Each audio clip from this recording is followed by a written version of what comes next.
Hello!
Alright.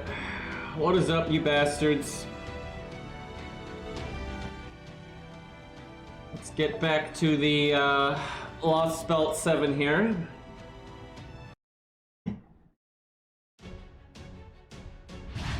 So obviously I just beat this on my main, so I posted that. Now we're back over here. So I haven't done anything past this stage.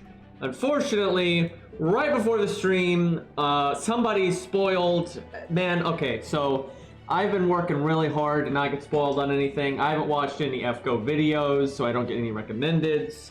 I'm not using our Discord outside of the Epic 7 channel, for God's sakes. I've been really good, haven't gotten spoiled on anything. By the way, right before the stream, I got spoiled in a rather unexpected place, unfortunately.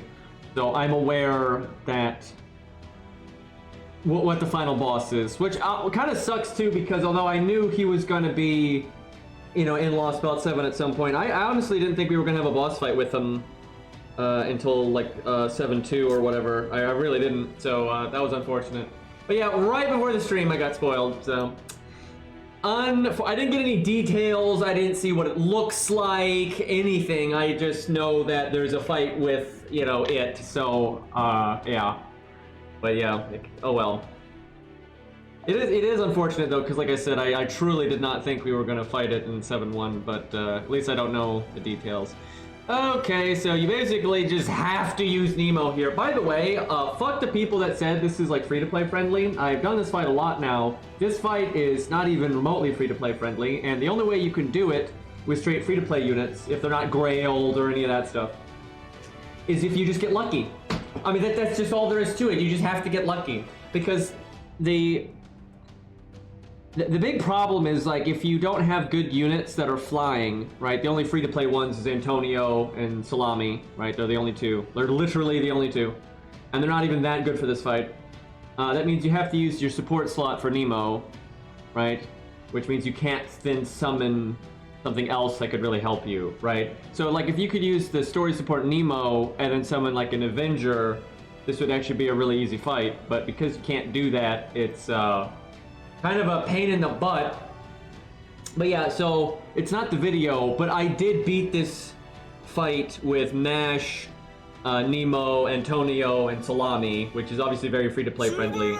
But it only really works if, like, within the first couple of turns, you get a really good Antonio hand, so he can blow all of his skills, fuck up the first health bar, and then while you're stalling with, like, Nash's taunt and Nemo having, like, auto taunt, you get your skills back. So you can do it, but it's not even remotely reliable. It's a stupid fight. Beastly, thank you for the 46 months, dude. But I had a horrific thought. Lasagna said you need a strong roster for Lost Belt 7. I thought they meant fluffy tier fights, but what they actually meant is gimmick fights like this. Oh yeah, no, I had that thought too. Yeah, no, when they said that, that this is what they meant. Absolutely. So what the gimmick is, you all get stunned unless you have Nemo. If Nemo dies, then you get stunned again.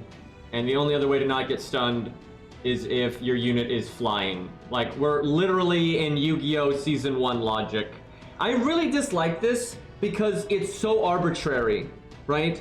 It's not like, we've had so many fights before with all kinds of things. It's not like if an enemy's flying, you can only hit it with ground units if they have thrown weapons or projectiles. That's not a thing, right? Like, you don't have water enemies taking more damage from lightning. We don't blow up forests with fire servants. You don't have fire servants getting nerfed by water, right? They don't do this, right? So it's so arbitrary that this just randomly they do that. And now they've added the floating trait to the game, but it doesn't work for like Earthquake. If you're flying, Earthquake still shakes you, right?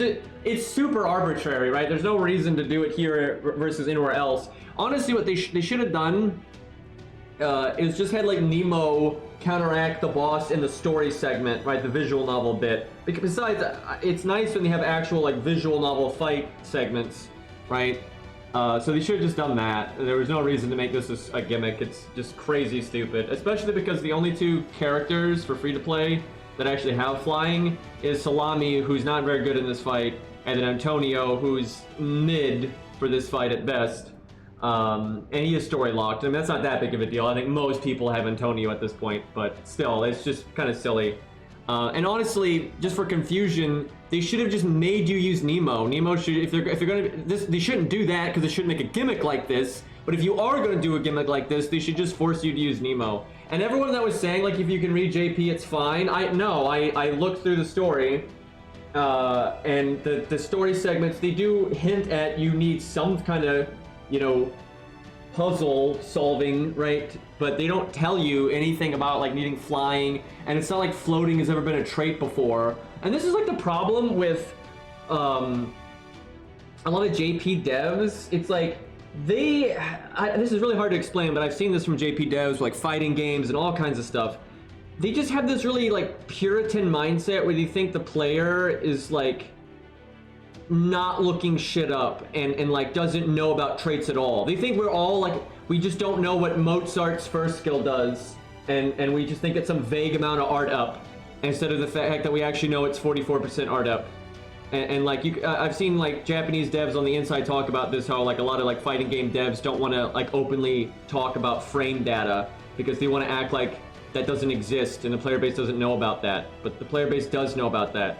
And so, and what I'm getting at is they're kind of like acting like we have no idea about traits and shit, and like flying has never been a trait before. They just added it, and then they don't tell us that they added it, so no one has any reason to think that there's going to be units that have this trait that's actually going to interact with the stupid water gimmick, right? Because it's never been a thing before and it's never existed before, right? So they're just expecting us to like think of that organically because it's logical that if there's water everywhere we should fly over it. But there's just never been a thing. Why would anyone think that? Right? Because we've had all these like fire stages and you can't interact with that. You got flying enemies that you can hit even if you're like a ground punchy unit with no projectiles, right? This has never been a thing ever, right? And like all of a sudden we're supposed to think this way, right? It's just crazy.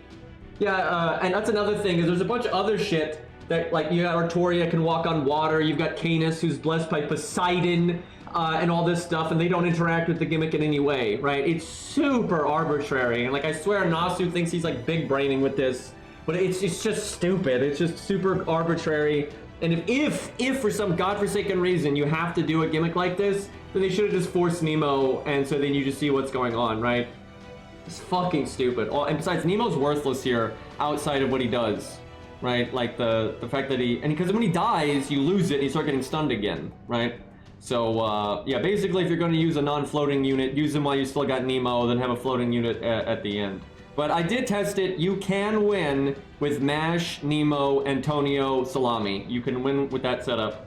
And that's like the only free-to-play units that really interact with this. But it's not good. Like, it's not good. Like, you need a pretty damn good, you know, opening turn or two for it to work out. But actually, it's kind of good to use Nemo as a taunt wall. Nemo has like a passive taunt. It doesn't work like taunt the same way, and taunt overrides it. But you can kind of like aggro trade with like mash into Nemo and that kind of thing, and then you can clean up with like a floating unit, that kind of thing. So you can kind of manipulate the AI that way. Which that part of the fight's kind of interesting, but the water thing is just stupid, like seriously. And you know what they could have done? I don't know, chat, maybe, you know, added a new 3-star to the game, you know, because new 3-stars are nice, and they could have, you know, actually given this new 3-star screen time in the story, right? And then you could have like been extra cool, and like when you start Lost Belt 7, when you like get introduced to that new 3-star, they give it to you gameplay wise, and then as you progress a few chapters in, they like automatically upgrade that 3-star for you, and it's like a bonus. Hey, look, it's a free 3-star for playing the game, right? And then that 3-star has flying. Like, so this is not bullshit. Like, am I crazy? Right? Like that then it wouldn't be so bad, right? You literally just give them the 3-star. You have the stages like drop skill gems for that class, right? So then no matter what, you at least have a unit that can interact with this, because I'm sure there's someone out here that just coincidentally doesn't have Antonio, so all they have is Salami, and Salami's fucking sucks for this. And also, you know, they might be like 1-1-1, or they didn't even level her. Like, I know this is a thing. Someone doesn't have Antonio. They do have Salami, but then she's probably not in a good spot. And even if she is, she's not going to help very much, right? And they just coincidentally don't have any of the other flying servants, or the ones that they have are shit, right? Because, like, Nursery Rhyme is flying. Wow! Nursery Rhyme, an AoE caster against a ruler with almost 1 million HP. Oh baby, that's gonna help, right? Like, I'm so sure there's accounts out there that just do not have anything that is useful here. And if they summon a friend, then they don't have Nemo, right? And then they're super fucked, right? Now, you probably could summon, like, I don't know, maybe Space Ishtar, like a friend Space Ishtar. Because isn't she flying? I would think she's flying. And then she's an Avenger. She could probably solo this. So you do have that, but I mean, some people aren't going to have a friend with Ishtar. Also, you shouldn't have to use, you know, a friend Space Ishtar to beat something. So yeah, there's several units that can't solo it that happen to be flying, but you're not necessarily going to have access to those. I mean, let's just find out. Let's look like on my random friends list and see how much it actually interacts with the stage. Okay, so useless because not flying. I don't know if she's flying or not, but she's fucking terrible here. Yeah, you all useless. Okay, there we go. There is a Space Ishtar, so that would help a lot. But you know, you could easily just not have that there. You know, it's useless. Yeah, I mean, I guess you got Antonio, but that's not great. Yep. So far, that one Space Ishtar is the only thing on my friends list here that is going to do fucking anything. And I don't think if you have your own Nemo, I don't think you can use that. So you couldn't use your own Nemo, then like summon her, right? It wouldn't let you do that. I don't know. Is Kama flying? Summer Kama? She probably is. But yeah, I mean, you got a pretty small. I mean, look at this. There's literally on my whole friends list one thing that like absolutely works here. And although Space Ishtar is probably fine here, I'm not sure she could completely, you know, trivialize it. I don't know if you just summon this and it's an I win button. I doubt it's like that easy. There's literally not a single, though, like a lot of the units that work here are just not on the list, right? They're just not here, right? So it's like, that's so stupid. And you should never have to rely on that kind of thing. Like, you really shouldn't. Samakama counts. Yeah, I thought she floated. I wasn't 100% sure, but I thought she did. But yeah, very stupid. No Nemo. Well, your own Nemo wouldn't work anyway. My only Avenger is Lobo. It's actually probably not so bad. If you have Lobo, you summon the story support Nemo, and then you use your Lobo here.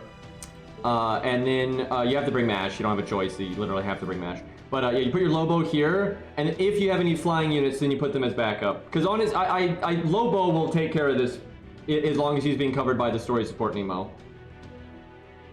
So yeah, if you have a decent Avenger, right? Because Antonio isn't really a decent Avenger, but if you have a decent one, you're fine, right? And she's shit. She'll do probably worse than Antonio here.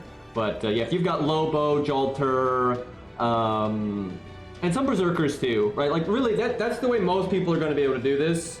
Is they summon the Nemo and they use whatever really good Berserker or really good Avenger they happen to have. And if they don't have one, then they need their friend to bail them out. And if they don't have that, then they're just gonna have a bad time. Also, they have to figure out the gimmick in the first place. So good luck with that. Okay, actually, I don't know what this account actually does have for this fight. Let's see. We got Blood Axe. I don't think that's super good. She might actually work. The enemy's probably Divine, so that's something. There's him, obviously. He's AoE, so not the best, but he's still probably okay.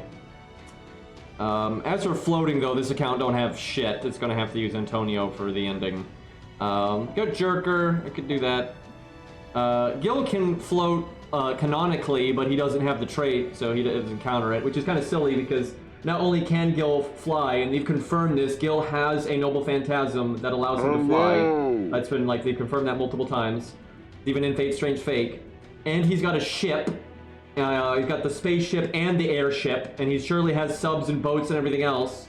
So obviously he could counter it, but he just doesn't have the trait, so it doesn't matter. Yeah, only 2 of them are, yeah, not gold. Yeah, no, it's really stupid. Yeah, no, Zerkalot's got his jet, but doesn't count. Yeah, a lot of stuff doesn't count. Anyway, so maybe Penth? I don't think she'll do that much damage, though. Yeah, Jerker, Penth. I'm not sure how good he'll do, since he's AoE. I don't know, he might impress me. I kind of want to use him over Jerker, just because I like him more. Even though I think Jerker's probably better. But I'm also just curious how she does out of just raw curiosity. Like, I do wonder if she can just punch a bitch. Alright, we'll go with him. I want to see how he does. I'm like genuinely curious if he can impress me here. And Gambler, thank you for the gifted subs, man. Alright, so this I'm pretty sure this account's only good floating unit is Antonio. I think it is the only one. So, like, I think a lot of people, that's little yikes, but oh well. Give him guts. Not too bad. I'd give Mash 2030 or Star Bomb or something. Yeah, I don't know how Horse Bendo is going to do. We'll see.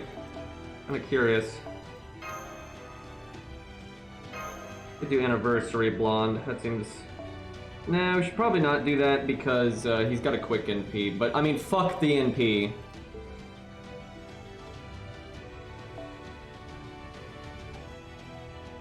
Do I have anyone else that floats that would be useful to this account?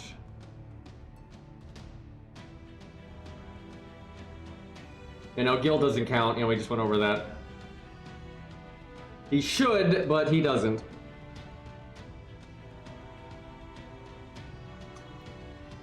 I could do switch Mysticode and switch out Mash for somebody. That's what I did in the video. I don't know if this account would need to do that, though. We might be able to win. I don't know, though. I can't, because this is my only good floating servant, I actually think I do kind of copy what I just did on my main account, at least to some extent here.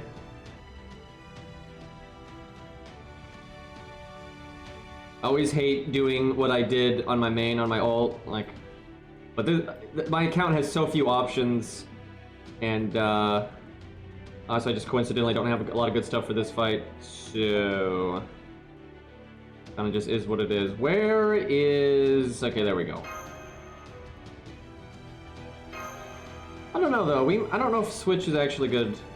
I'm concerned that Horse Bindo is just not going to impress me here, but we'll see.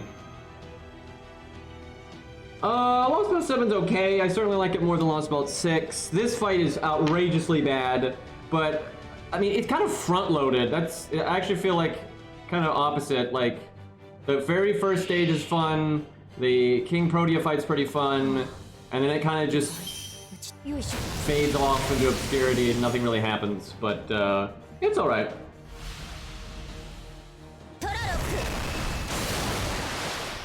Wait, really? She stops the earthquake? I wonder why. That's super random. Okay, I guess I'm gonna... Wait, no, I just fucked up. I shouldn't have done that. Well, I guess I can switch in Qingong next turn, but see, now I can't get the crit buff. Yeah, I shouldn't have done her Star Bomb like that. Wasteful.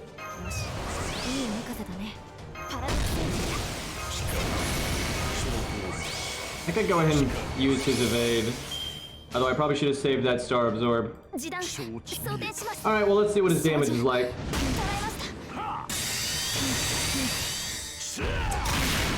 And, I mean, if I had actually switched in Qingong, he probably would have broken right there, which would actually be pretty good. Workable.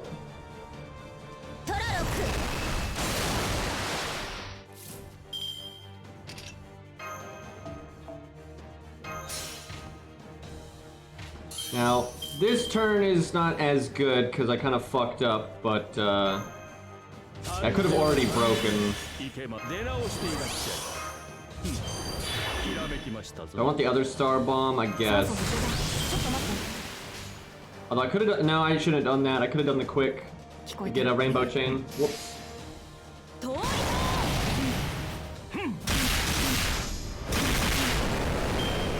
Okay, that just sucks. We're whipping so much value right now. That just fucking sucks.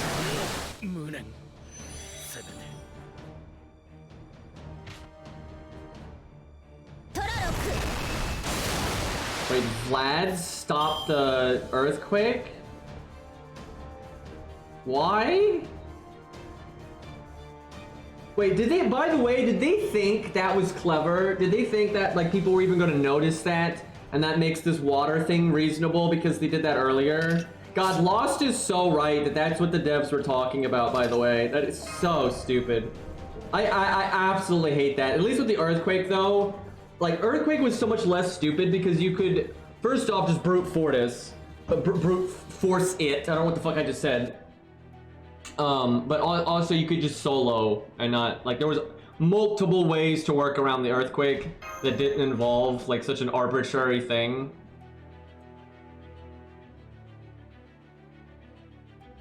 But seriously, why the fuck would Vlad stop earthquake? I'm super confused by that. Like, shoot spikes into the ground? Like, what? Alright, hold on, I'll be right back.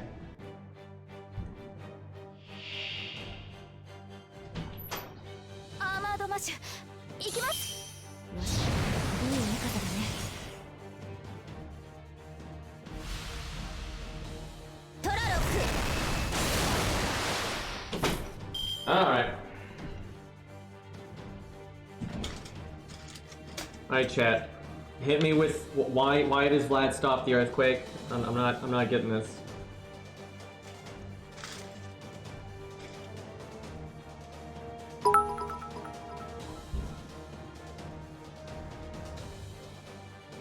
Okay, this opening hand sucks.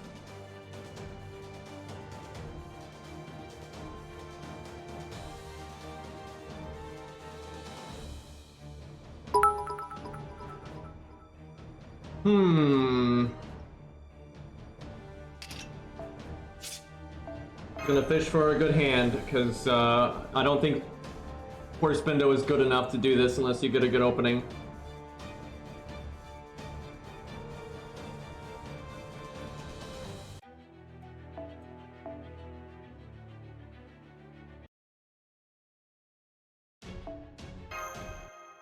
I don't think I should use Horse Bendo here. I think I should use somebody else. I really don't think he's got enough damage.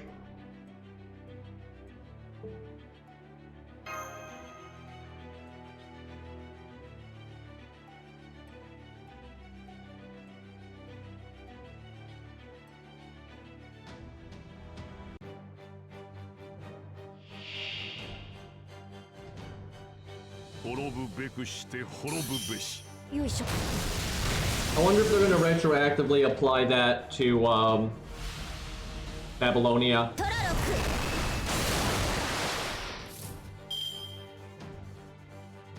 This is so bad.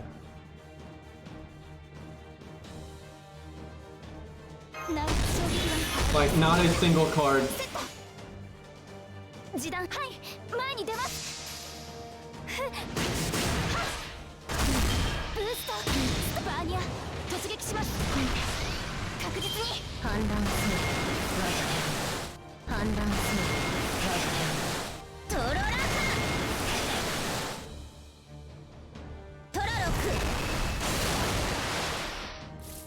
Like, what the fuck? All of my cards are in the third hand, dude.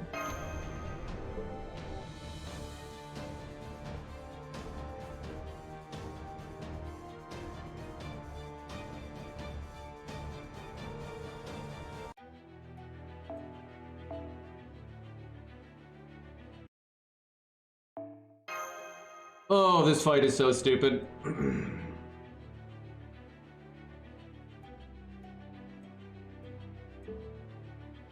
I'm not exaggerating. This is my least favorite fight in the entire game. I think this design is just absolutely horrid, and like the way they like approached it with how they handled the story support and like the story segments and stuff is just terrible. I mean, it is just terrible. And I think almost everyone figured this out because of the internet. I'm telling you, if people had to do this without the internet, so many people would just never figure it out. Like, it's so fucking bad.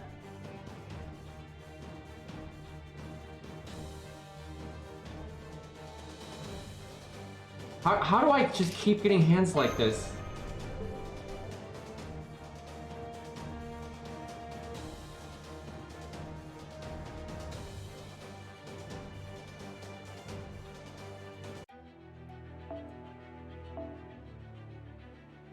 And like I said, like, it's so bad because the game has never used this logic before, ever. Not only that, but there's been a bunch of situations where you have fights similar to this, where this kind of logic doesn't work. Like, there's so much shit like that, where bosses will have like a gimmick, you know, like, you know, fucking Hot Wheels and shit like that. You know, you don't cool Hot Wheels down just because he's on fire, right? You don't do shit like that. Like, you know, Earthquake in the past, we've never had a way of interacting with it and preventing it, right? Like, it's just never been a thing. Like, there's just so many mechanics like this that we've never been able to. And again, you have no reason to think that there's a new trait in the game. You've literally no reason to think there's a new trait in the game all of a sudden, which there is, but there's no reason to think that, and they don't fucking tell you that either. Okay, I'm trying to decide if it's better to mash Star Bomb or to just add Chen. I'm thinking you just add Chen.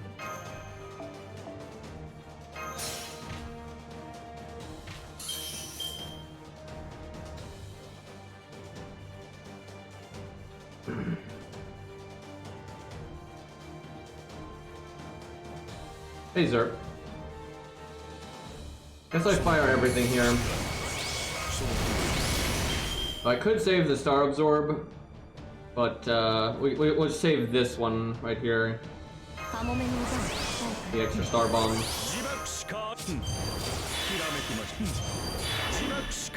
Do I need the attack up? I'm gonna say yes, just because I don't even want to, like, I don't want to almost break, but not. I just want to get this for sure here. Figure it's that much crit up and whatnot, he should be able to break. Yep.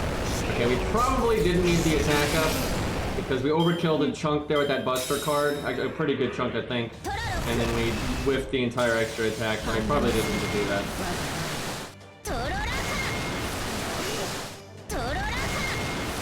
Oh my god, Chin lived. That's bad. Because now Mash can't come out. Because Mash can taunt to prevent Nemo from dying, and now I don't think there's any way for Chin to die. The only way Chin could die is if Nemo lives 4 turns and he taunts again. And we got the stun and then guts, but that does not seem particularly likely. Just crit forehead. Oh, we can rainbow. Shame Chin Gong can't gong himself, but I guess we'll do that. Yeah,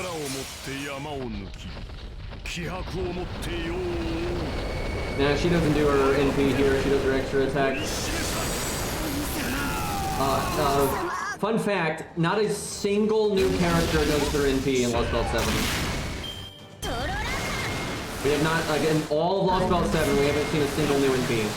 Everyone is either NP sealed, like when you use Alien God and shit like that, or they just do their extra attack. There's been 0 new NPs.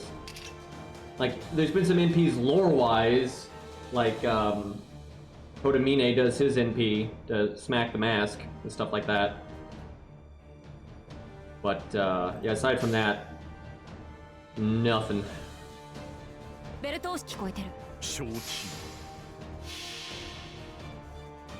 Yeah, they're trying to, like, save it for later, but it kind of just makes it boring. Yeah, it could be their NPs also aren't finished, but I would really hope that's not the case, considering how long Lost Belt 7 took, and we haven't been doing anything. It's not like they've been adding a bunch of characters or doing animation updates or anything, so like, what the fuck have they been working on?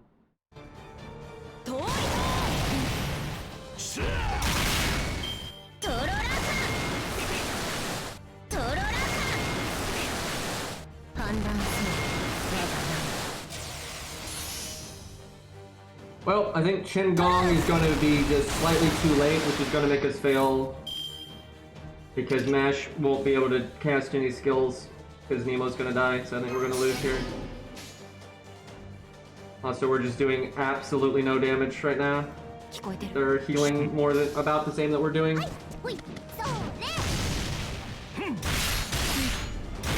Yeah, if Chen Gong had died, we'd be fine, but because he didn't, we're like super fucked. Honestly, it might be worth it for me to, like, well... Yeah, I need like a lower level Chen Gong, but then my skills wouldn't be leveled up. So, you kind of need to just get lucky forehead.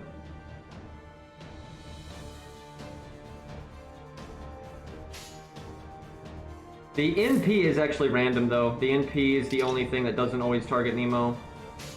But yeah, we just lose, because that's so fucked up. Chen Gong's at 200 health, and then we're just completely screwed.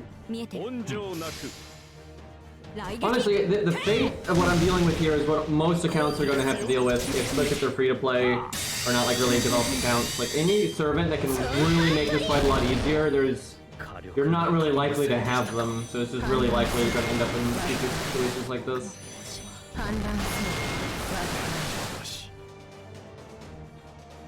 Yeah, there's no way Antonio is doing this on his own. Like if I had access to MASH, it'd be fine, but I don't.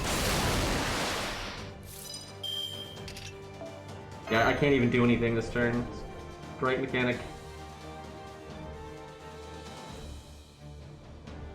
Wait, does Karna not count? That's kind of messed up.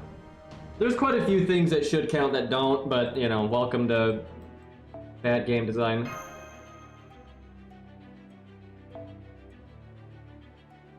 Yeah, there's a bunch of servants that can make this really easy, but, yeah, the odds of you having them are pretty random. Cleo should count. I'd be shocked if they missed Cleo. I mean, she's constantly flying. Honestly, we might want to use somebody else other than Horsebindo. Like, he's cool and everything, but I don't think he's going to work very well here. Might give him one more go. I'd like to see what happens if Chen Gong actually dies, because I think way more times than not, Chen Gong would die. I think that was really unlucky.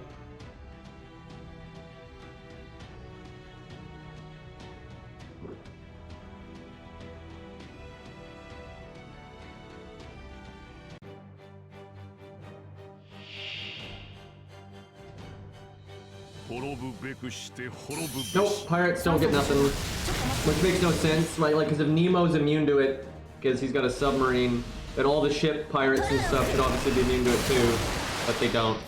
That actually would make it way better, I'm not gonna lie, because then you could not, if you could use like Blackbeard or Black Bart to do what Nemo's doing, that would make this way better. Like, I actually think that would pretty much fix this fight. If instead of it having to be Nemo specifically, and the boss specifically targeting Nemo, the boss would specifically target anyone that has a ship, right? So they have like just like how Anniversary Artoria would always attack casters, right? And now obviously Taunt overrides it, and that's fine. But so if this boss would always prioritize like, you know, seafaring people with ships, and then anyone with a ship would stop your team from getting stunned, that would fix this boss fight for the most part. And then the story needs to actually just tell you that, or show it in the story, right? Or if you just have like the gimmick thing pop up like an advanced quest where it just tells you what the boss does, then that I would never have a problem with that. Because everyone has Black Bart and Blackbeard. Everybody, right? And then if you don't have to summon Nemo, then you could, you don't have to summon something as specific as like Summer Kama or Space Ishtar, right? Because a lot of people aren't going to have access to those even on their friends list.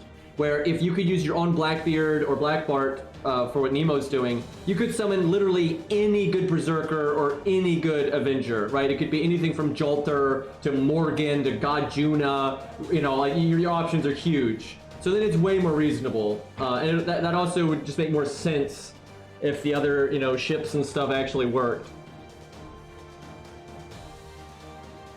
And then you could basically do a taunt line with your ship servants, right? Like you could use casters as a taunt line against Anniversary or Artoria. So yeah, that would be much better. And it makes just as much sense lore-wise, right? This is such an flushed out fight when it comes to their stupid little gimmick. Let's see if one Buster card's enough. Shame no one got an art card though for the Rainbow.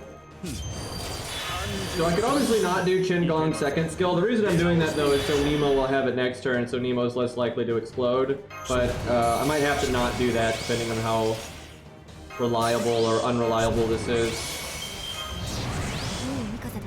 80% crit. If I cast this, it'd be guaranteed. But I think we'll just go with the 80. When has anyone ever been screwed over by an 80% before, right? Oh god, Juna does count. Okay, that's kind of weird that he counts and Karna doesn't, but 1,518. Thanks, game. Okay, at least Chin actually died.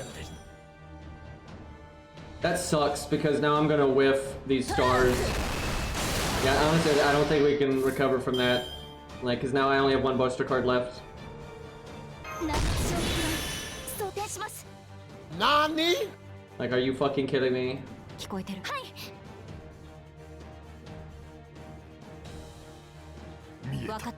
because I could have done her Star Bomb right there, and we could have done a fuckload of damage and stuff, but now we just do nothing.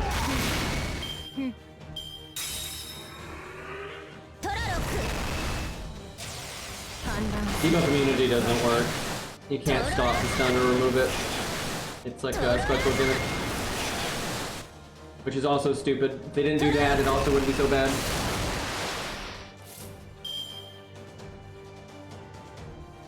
Well, yeah, no, wait, this is just not gonna work. I mean, we still have 500k to go. There's just no way. We get really fucking lucky here.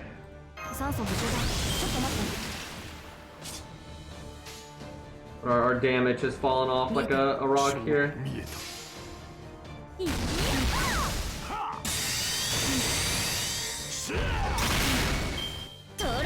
I already did her with 1 to 3 stars. You basically do Mash, Nemo, Antonio, Salami, but you just have to get really good luck with Antonio. Also, I did Art of Death on Antonio, so he actually does pretty good damage, but it's dumb. Basically what you have to do is, if it's in the first 2 hands, Antonio needs to be able to get a really good hand, so he can use all of his skills and do a bunch of damage, and then, because Mash can taunt, and then when Mash is done, then Nemo can tank for a while, then actually Mash can taunt one more time, and during all that time where they're like taunting back and forth, Antonio can get his skills back, and then like Salami can show up, and with her second skill and if he has starting NP, she can pretty easily NP before dying, and then that's enough to finish up. But it's not reliable. It's like a 30% win rate, like tops. It's not particularly good. Also 98% on Mash there, that kind of sucks.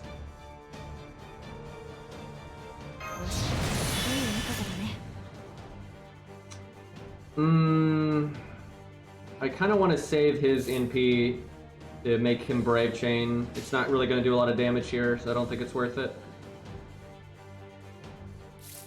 Maybe Mash will get a lucky crit. Although I could give Mash 20% more crit chance here to use her. Okay, I guess that is worth if she happens to crit. And then this fight's dumb. Yeah, I mean, it's incredibly stupid. This is like the worst game logic they've ever done. It's like the way they handled it with like the story supports and the story not really telling you what's actually happening. And of course we don't crit. We didn't crit with anything there. You know, this is the worst fight in the game.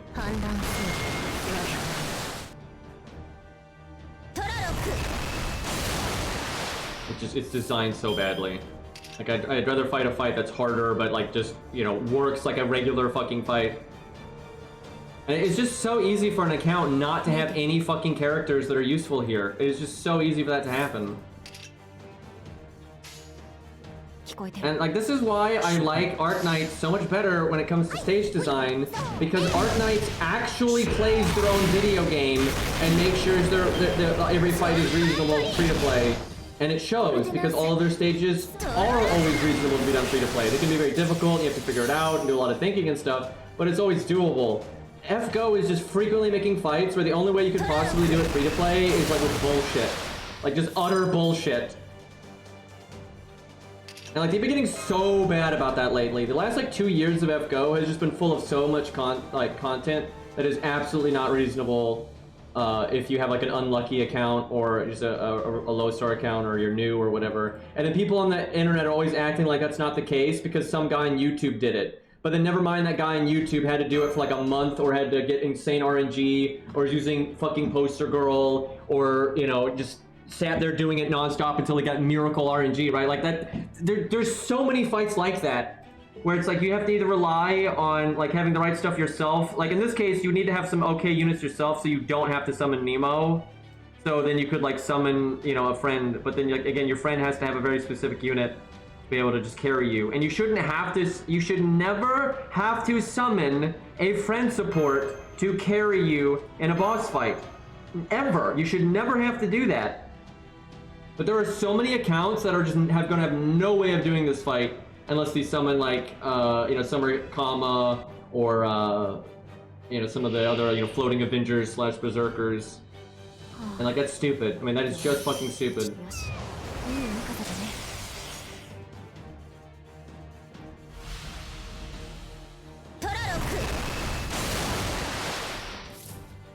I mean, they probably, you know, with challenge quests, it's been off and on forever. I mean, you're never gonna pinpoint any time it started getting bad. But, you know, for main story, it's just like Lost Belt 6, really. Like Lost Belt 6 and on, it's just been getting really stupid and not reasonable. And, but it's mainly challenge quests, because there's barely any main story. That's the thing, like how much main story have they actually added in the last few years, right? Like they've barely added any.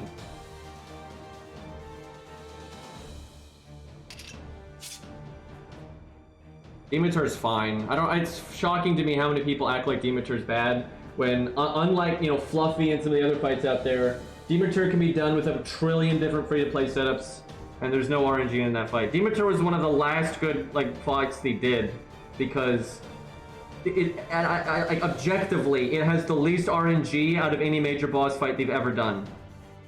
It just has the least RNG. The only RNG there is the typical deck shuffle and the, if the boss crits or not. But that's it. And then the stats required for you to win are not so high that you can weather getting crit or getting a bad opening hand and stuff like that. A lot of these other fights, if you're not summoning some of the units that can carry you or you don't have access to them or whatever, you can't afford that. Like in this fight, I can't afford a bad opening hand. There's no way. Like if something shit happens, it's just GG, it's over, right? And like Demeter's not like that. Demeter, it's like things can go pretty south and you're fine. Like, I wish we had more fights like Demeter, because the only problem with Demeter, in my opinion, actually, is it's slightly too easy.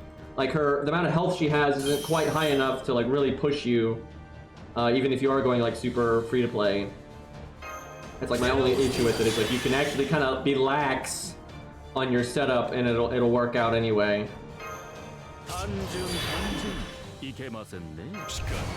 But like Demeter is good because Demeter isn't RNG. Demeter follows a set pattern. Now I will say this with Demeter, they probably should have made it, and I think this is a universal thing. If they don't want you to use friend support, that's fine. I actually think it's okay if they want to balance fights around you doing it yourself and that kind of thing. Obviously the fight needs to be made well if you do that though. So the fact that they make you use Canis and you can't use a friend support, that's fine. The problem is you have to use Canis. What you should be able to do is just not have any support at all. Just no Canis, no friend support, you're 6 units. That would be so much better because Canis is just useless. I mean, she does absolutely nothing in that fight, and you're not allowed to put her in the back row or anything. That's just dumb, right? Like that's just stupid. I don't see how the game benefited from that, you know, in any fucking way. So like that part of Demeter is stupid. But Demeter's gimmicks and her stat line and that kind of stuff, that's all fine. And honestly, if they made fights like that more often, I'd actually be really happy. Like, I honest to God, do not mind fights where you're not able to use your friend system. If anything, I think it's kind of a good thing. It's just, you shouldn't have to use some dumbass story support unit.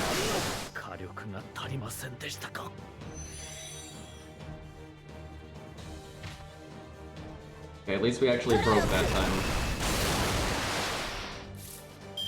Okay, see, that's much better than what we had last time. I don't need this star bomb, but I could get the art up to do a little bit more damage. I don't think it's enough for me to want to do that.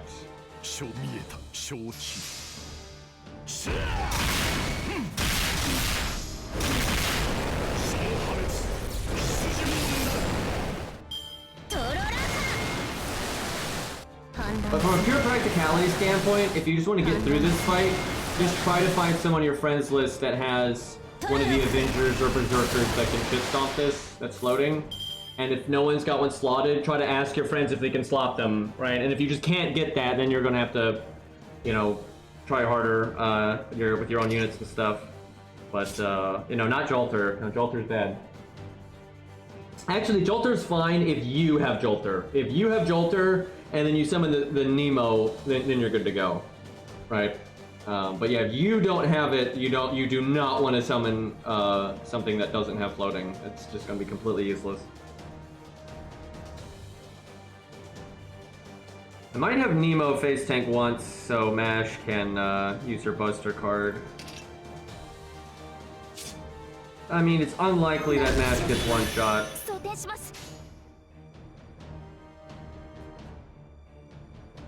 And then we get one shot. Yeah, long story short, if you do not have a good DPS for this, summon one of the floating ones that are a good DPS for this. If you do have a good DPS for this, summon Nemo so you can use your DPS. Because then your DPS doesn't need to be floating.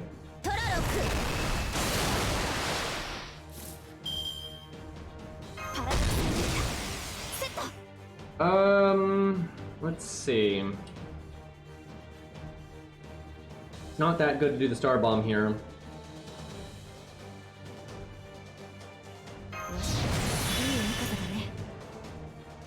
Unless I want to do the Mash Brave chain.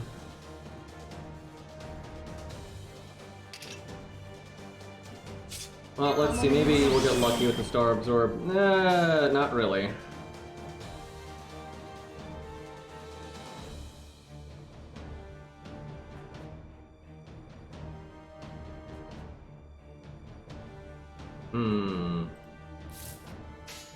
I want a Rainbow Chain so she can be in third place with this, because the first crit eats the buff, so you can't do like Buster, NP Buster or something like that, because then the first Buster will take the buff.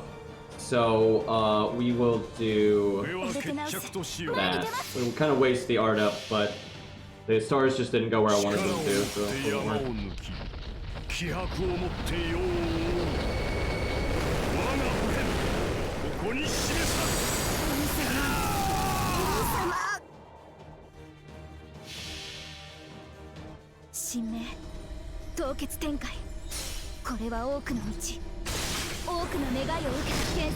He's not like super good, but he's fine. Like he buffed him a bit.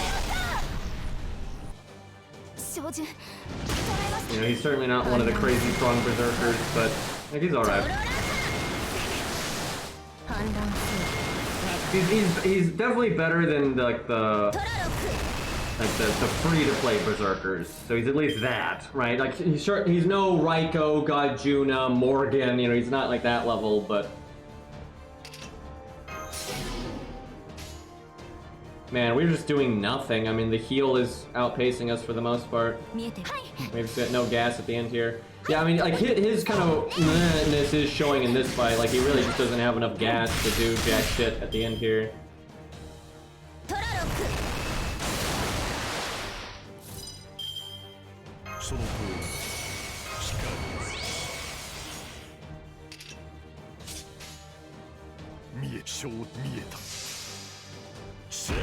So the NP here does not always target Nemo. That's like important to remember. Like every other attack will, but the NP is just random whenever it attacks.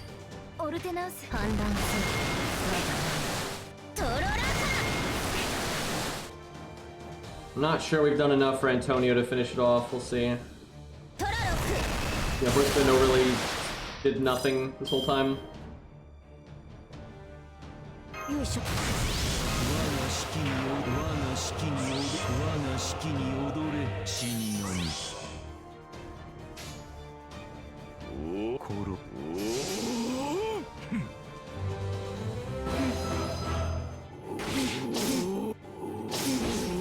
Maybe it would have been better off giving Antonio a damage, like Art of Death or something.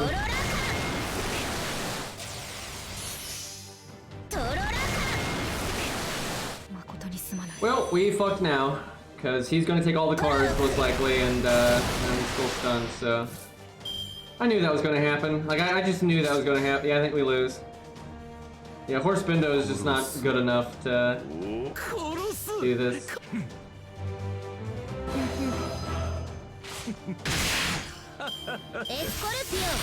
It'd be a lot better if he was single target. I like how she crits Antonio. It's so lame.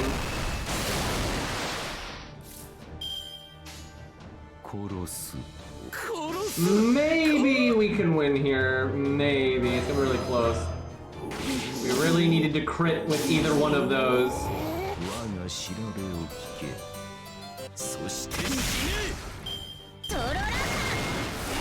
Of course. I like how she almost killed Antonio before she killed Horse Bindo, even though he's an Avenger and Horse Bindo's a fucking berserker. That is so stupid.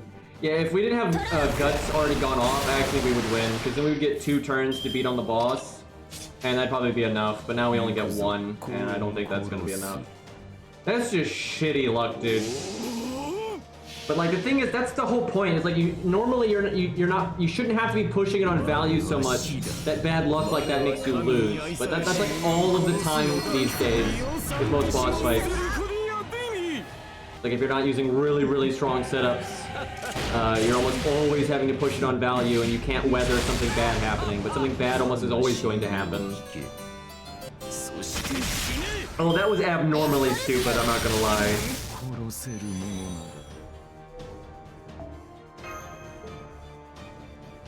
Yeah, if I was wanting to be practical, I wouldn't summon Nemo though. I would because this account doesn't have a good DPS. It just doesn't. So I'd be better off summoning a floating Avenger or Berserker that does really well here. But I'm not going to do that.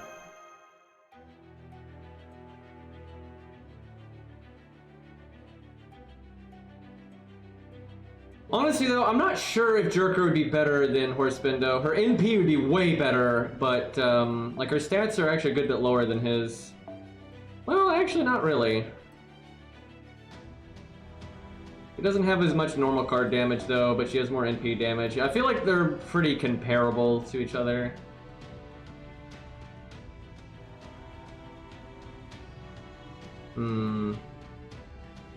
Like, the NP is obviously better, but I don't know about the rest of it. Yeah, I don't know. Horse Bindo might actually be the best option.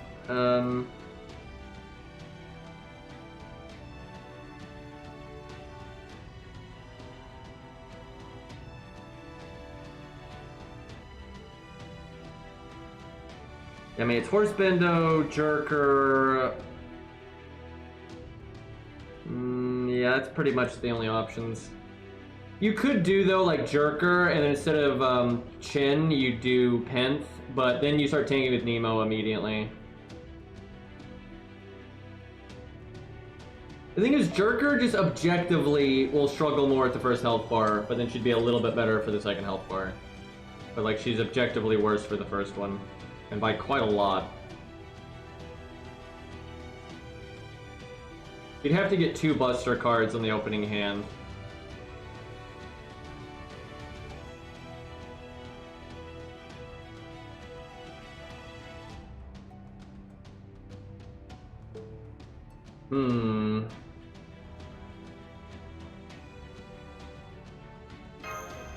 Yeah, if you wanted to use Gorgon, you'd have to use your own Gorgon that was really upgraded, then summon the Nemo. That's the only way you'd be able to do that. If you summoned a Gorgon, that wouldn't work.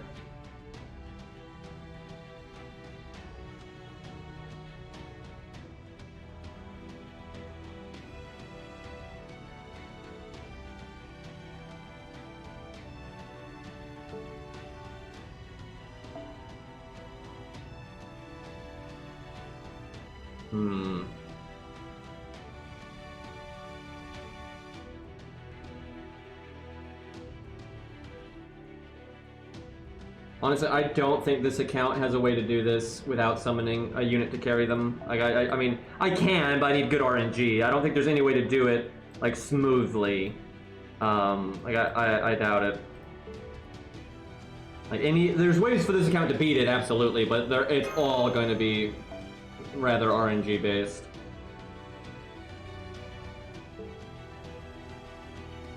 I wonder if I could kill Mash off without, using Switch, because then I could do this, and then you'd have another turn that could do like a whole lot of damage.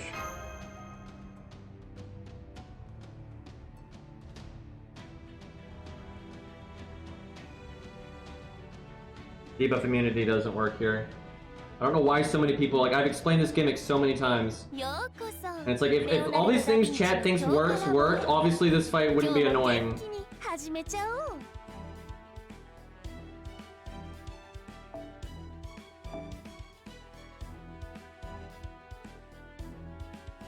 How does this account not have Berserker gems? Those are like generally so easy to get. So I honestly have not played this account. I haven't done a single event in this account in so long.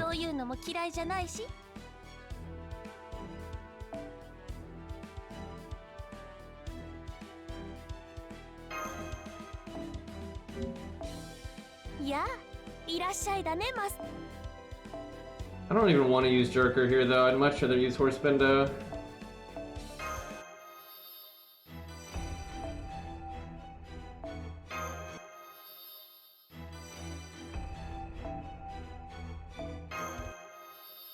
I tell you, people just don't even know how this game works. It's like every time there's a gimmick that's in a protected box, you are not allowed to interact with it in any way. And it's been that way for years. Like, dude, it's like every time something has damage cut, people think armor ignore works. It's like, how have people not figured this out by now?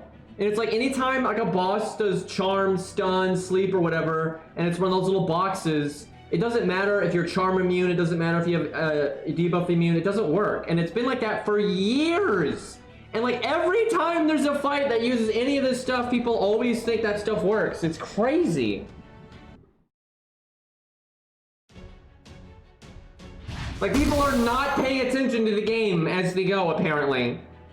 Like, the amount of times I've seen people think, like, charm immune works when, like, it's in a protected box, or armor ignore works when it's damage cut. It's like, every time. I mean, I don't think I've ever seen, like, that not be the case. Like, that's why in most of my videos, if an enemy has a damage cut, I almost always have to, or damage resist, right? Same thing with damage resist. I almost always have to say, you know, armor ignore doesn't work, because some fucker will think it does.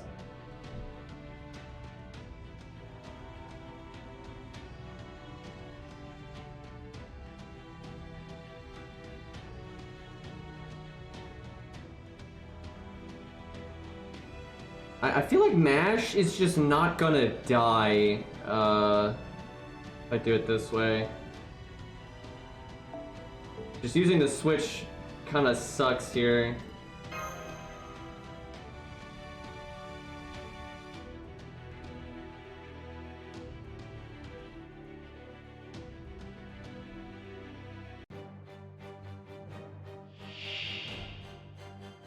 I mean, the good news is, if you don't like this fight, you can beat it very easily, ultimately. If someone on your friends list has a really strong floating or Avenger or Berserker, right? Now, if you don't have one of those, then you're gonna have an annoying time. But like, if you actually want to just get past it, it really isn't that hard to do it. But you know, I never want to beat stages that way.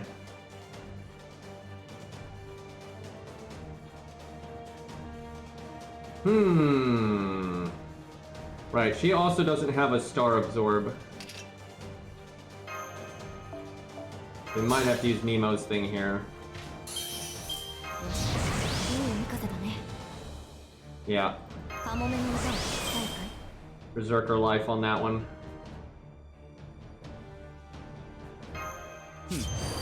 Alright, it'll be interesting to see what her damage is compared to Horse Bindo's, but I suspect this is going to be a lot lower. However, she has 2 Buster cards, but Horse Bindo kept doing it with like 1 quick, 1 Buster, and shit like that.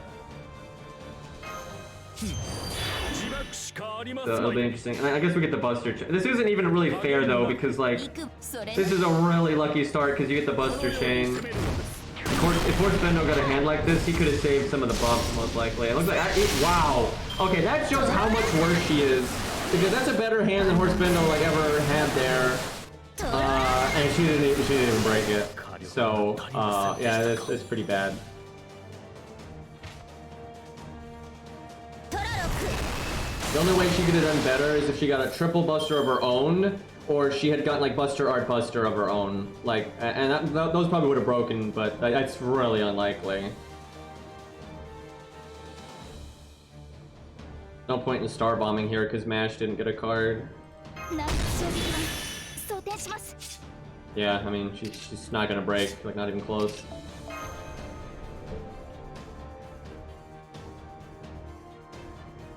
This fight is so stupid, dude. Like, it's just so bad. And it's not just because of like, you know, how hard it is to beat, because like, again, ultimately, if you just want to beat it, you can just summon a friend unit that can counter the shit out of it. But you shouldn't have to do that. And like the way the game explains it is so bad. Like the way the game leads into this fight is just terrible. Like no one is going to naturally figure this out.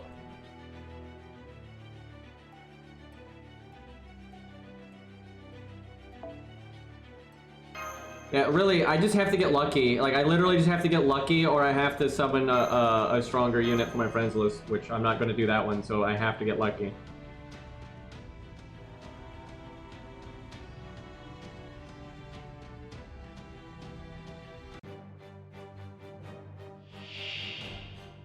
No one would even figure this out in 2 attempts. No one would do this fight once or twice and figure out what the gimmick is.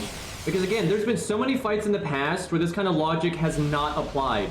No one is going to be thinking of this. And don't kid yourself, almost everyone looked this up. Like, do not fucking lie to me. Like, almost everyone and their mother looked this shit up.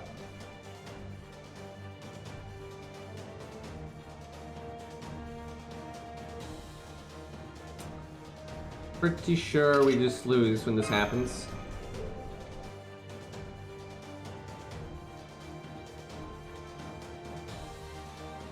Yeah, like not only have they never done it like this before, they've actually actively done the opposite. The game does not condition you to think this way, because generally things don't work this way. And not only that, but a lot of the stuff you might, if you wanted to think that way, like, you know, Yu-Gi-Oh! Season 1, a lot of the stuff you would think would work, wouldn't work, right? Because, like, the reason Nemo works here would mean, oh, Black Bard and Blackbeard and Drake, they'll work too, right? No. No, they won't, right? So, like, the game is just, like, it's arbitrarily picking where it's using this logic and where it isn't. And in a way that's just, no one is going to just randomly think of this.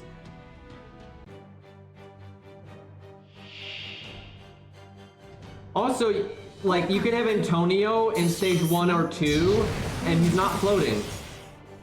And he won't get stunned. There's actually a bunch of units like that they're actually not floating, but the game just gives them the tag, and so then they don't get stunned. And then so you'll see them not getting stunned, and you'll be like, you're not gonna think, oh, it's because they're flying. Because they're not flying, so obviously you're not going to think that.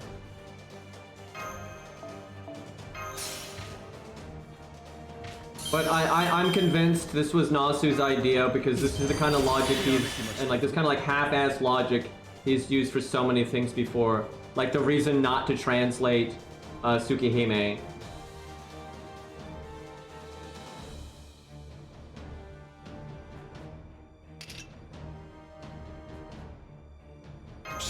I'm not sure we can break here.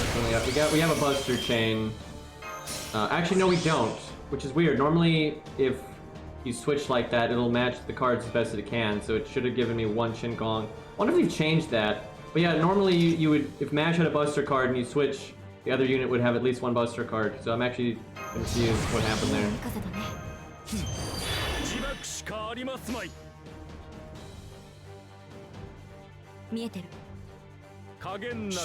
Nasu said they didn't port it to PC because he wanted people to like enjoy it on the big screen.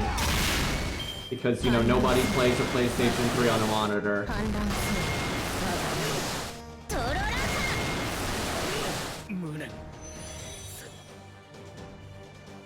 No, he did write. Nasu wrote this Lost Belt. I mean, I don't know if he wrote every single word of it, you know, but no, he wrote it.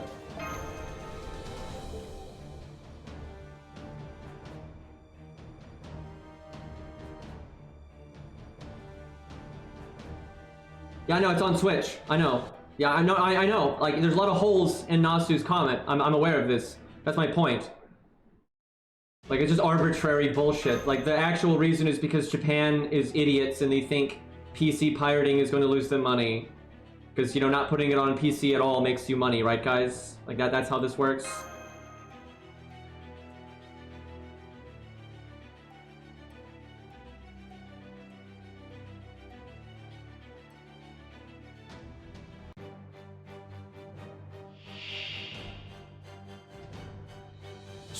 And then God, his reason for not putting it in English was like, you know, then we'd have to put it in all languages and blah blah blah blah. It's just so stupid. Meanwhile, you know, all their like second party games, the developers are like, yeah, put it in English, of course, we want money. Right, like Melty Blood's in English, but Tsukihime's not.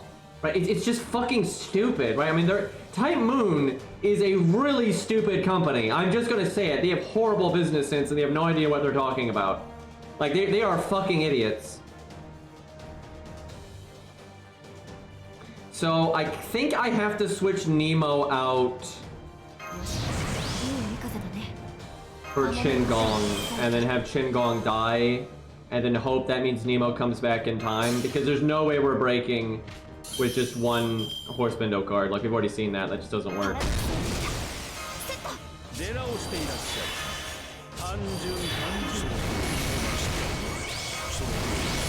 And if this doesn't break anyway, then we're just fucked.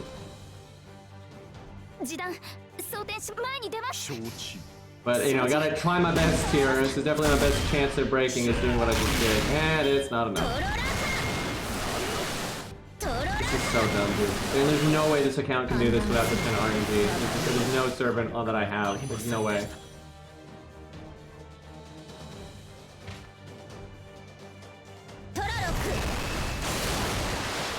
Now, maybe I could do like Anniversary Blonde or something like that instead. Like maybe there's a different approach, but that's gonna have its own RNG.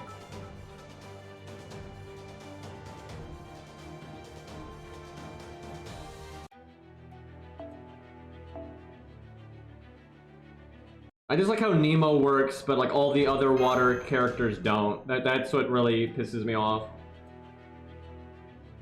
Yeah, no, I'm not surprised that Nasu has terrible business sense. Most writers do. The thing is, most writers aren't put in positions where they make these business decisions. That's the problem, right? And you see this with a lot of companies. They separate the creative types from the business types, right? That's generally how you have this shit work. right? The problem is Nasu's in a position where everyone's a yes man around him and he doesn't have to, you know, he can indulge in these dumbass ideas that don't work, right? That's the thing.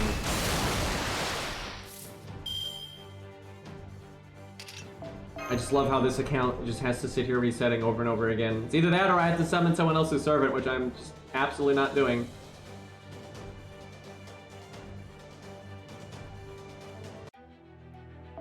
Like, lots of writers have no idea, like, how to balance gameplay with story, and, like, what's actually going to be marketable, or people are actually going to enjoy, and what's going too far, and what's not far enough. Like, they normally have no idea, right? You normally need and sometimes the gameplay people, though, they don't know what's needed to, you know, push the story correctly and stuff, right? So you need a happy balance, right? And that's why you're supposed to work together, you know, and that's why having more than one person have input is important, and have boundaries. Where, like, the story people can't step over certain boundaries, and the gameplay people can't step over certain boundaries. System. All check. Yoshi. Monster.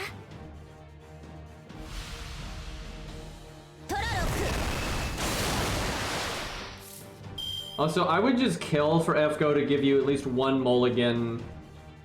Like, there's just, especially, and I know this because I've been playing this game so much, and it's like, the fights have gotten so stupid in the last few years for free-to-play that the only way they win is RNG. I mean, like, they are cutting it so close on value, you cannot weather, like, really fucking stupid turns. You just can't. So, like, I've had to deal with this, like, RNG bullshit on the opening hand so much lately. Like, just so fucking much. And and I'm so fucking tired of it. And it's just like, it's just so often, there's just no good way for free-to-plays to do it. Like, if you miss out on the value on turn one, you're just not making up that value later. It's just not possible. And it's like, and there's no mulligan system, right? And so you just get these dumbass hands over and over again, and it's like, okay, great. And like, I am so fucking sick of that. And it's like, it's just because they have no idea how to balance their bosses anymore. Like, it used to be, you could weather some bad, you know, shit happening. And then I will say this, turn one is so much more important than people realize. It's actually, it's annoying how important turn one is. It's way more important than any other turn. Because, for example, let's say you have to wait around to get a good crit turn or whatever until like turn 3 or 4. That means you're whiffing your cooldowns for 3 or 4 turns, where you could have used them on turn 1, and those 3 or 4 turns, you could have been getting your cooldowns back. That is a huge value shift. Right? So, like, popping off on turn 1 is so important, especially when you are having to, like, really push it on value, because if you have to wait, you're just tanking, right? Where, like, later on in the fight, you don't have turns that are that important. Like, that doesn't normally happen. And that's why, though, I think you should be able to have a mulligan turn, or, like, where you can mulligan your hand at least one time, because it's just getting stupid the way they're doing it. And everyone's like, oh my god, but you have a Mystic Code that does that. But yeah, but then the Mystic Code is so bad that all that value you just gained from the mulligan, you're just losing because you don't actually have a Mystic Code anymore.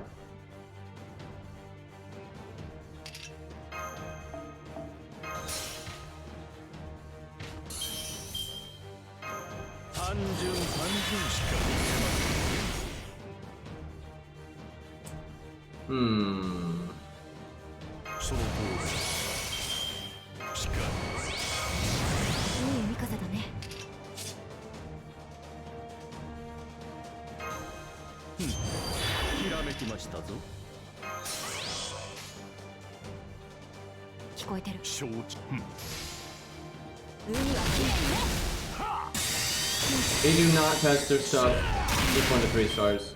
They absolutely don't. I know for a fact they don't, because so many fights are just so busted for low stars. Like, if they're testing it, then they're not beating it. I don't believe for 1 fucking second the devs are beating these fights with 1 to 3 stars before they release them. Like, not at all. Like, and if they claim that they are, I don't believe them. They're lying. Like, I know this game way too well. Like, that's just bullshit.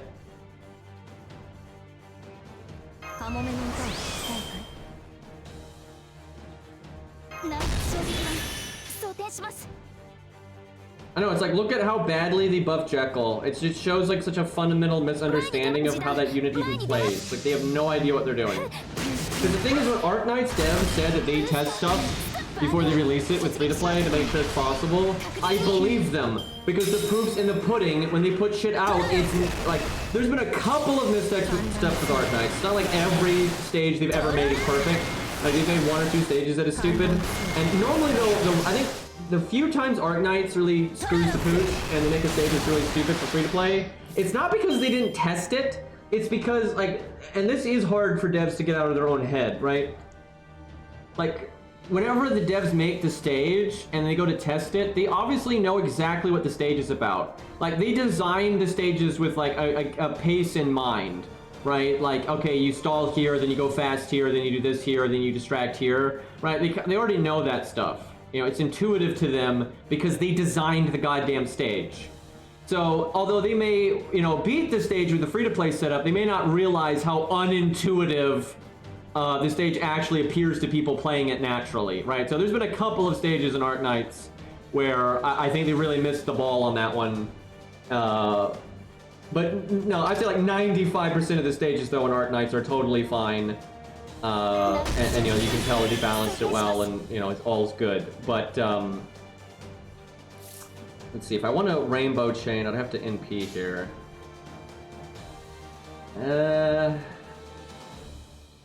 I could just do a Buster Quick Art instead. All I'd miss out on is a bit of NP gain, but I could use my NP, so...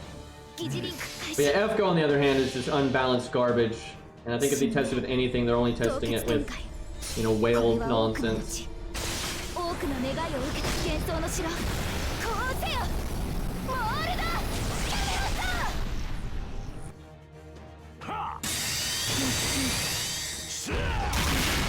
Well, here's the thing, and Arc Knights doesn't get a pass for this. Mistakes happen, but like when you make a mistake, you correct it. But the few times that Arc Knights has really fucked it up, they don't fix it. And same for FGO. I mean, FGO is even worse about that. But yeah, I'm a friend. It's like From Software when they made Bed of Chaos.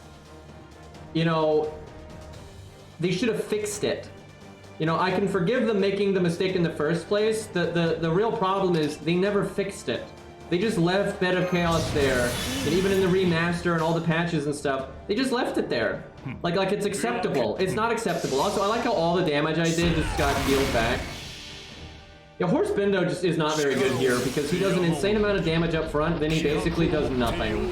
Although, to be fair, some of that is because we have no way of beating him stars because we have to bring Nemo and all that.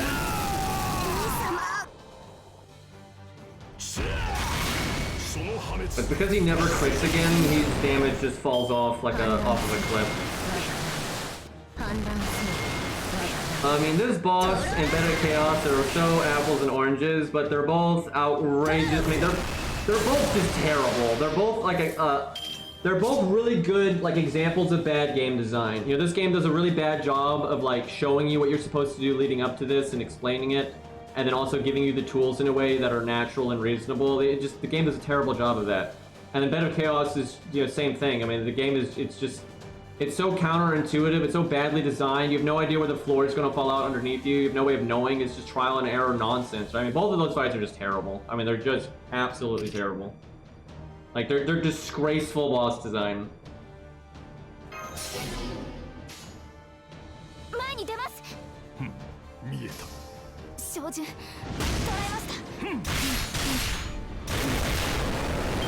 God, we just can't do any fucking damage, dude. We're just doing nothing here. And we're one turn off of the taunt, which would fix this, and then like one turn off of his evade, which would protect him.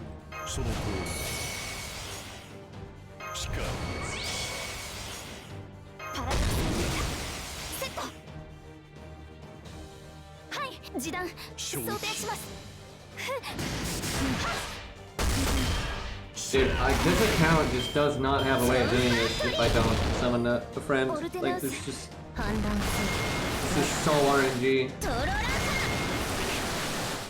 I might just forget his NP and go like Art of Death or something because like, there's no damage here.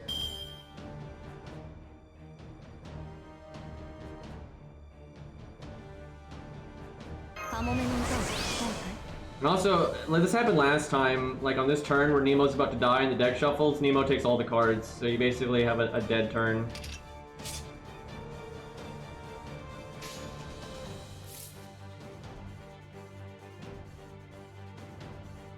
I hate using his crit buff like that, but I need stars next turn. ベルトを締めて。殺す。殺す。発進。目標発見。内燃期間最大保護。卵焼きを。よし。急速浮上。グレートラブ。ノーチラク。See, so we knocked her out of the water with the NP, so now we don't have to deal with the water gimmick, right, Chat? Because you know, that's how the game's been designed now, right?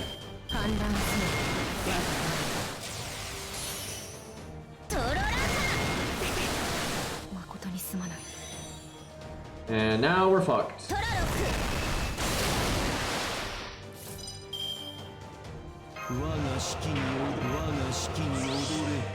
I didn't do his buff quest. That's crazy. I did all those buff quests the other day, but I haven't done his buff quest. So I could add Star Absorb there, so like that crit fail probably would have crit, and then we'd had another crit buff too.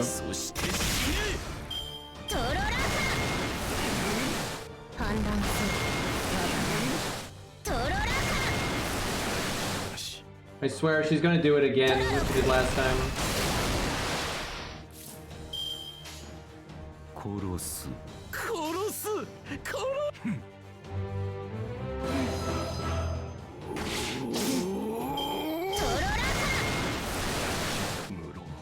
Yeah, you have to get to this point, and of course you crit. You have to get to this part and not have guts go off. But like every fucking time the turn the horse Bindo dies, you've had guts go off. Like if you still have guts there, you'll win, because then you get 2 full turns to wail on her. So I could probably beat this if I went and did a strengthening quest. That's a pretty big deal, but it takes so long to do those quests, so I'm not gonna do that right now. If she didn't crit us there, I think we would have barely lived right there, and then we wouldn't have guts go off. If they ever added a roguelike to FGO like Arknights has, they would just fuck it up. Like that's the thing. The reason Arknights had such a good roguelike is because they didn't cut corners.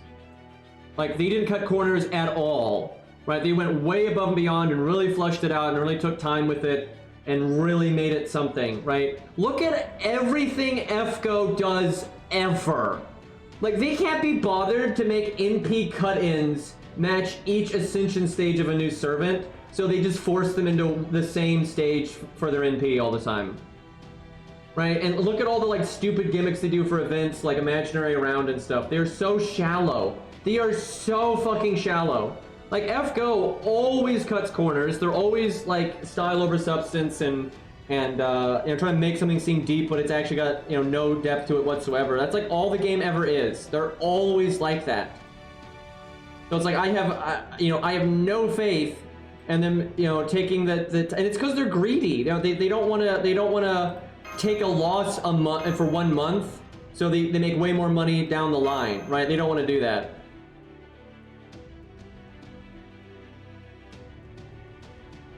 I like how my Art of Death is incredibly low level, and I don't have Antonio's buff quest done.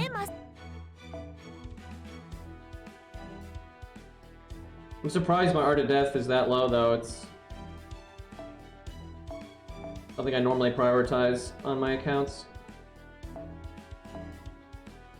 I've kind of just been ignoring this account, though, for years.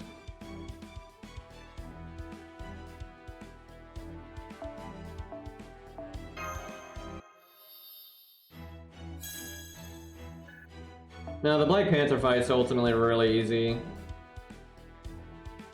It's not really, it's just kind of annoying, and it's like, good luck doing it in a fun way, but it's not hard. I mean, this isn't really hard either. This is just, you're gonna have to, like, almost so many people are just gonna have to summon a friend's Avenger or Berserker that's floating, that's like, like one that can like really strong arm it. And if you're not gonna do that, then it's just fucking miserable. I don't even remember what event that's from, but I literally don't care because it's an alt account.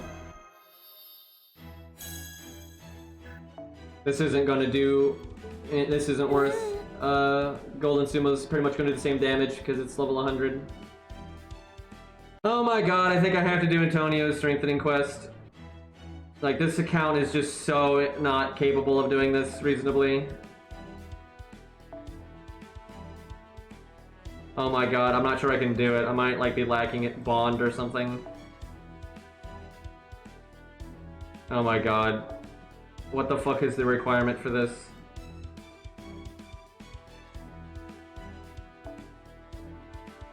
Yep, I'm pretty sure you need Bond. So we're just not gonna have it. That sucks, that'd be a decent help here.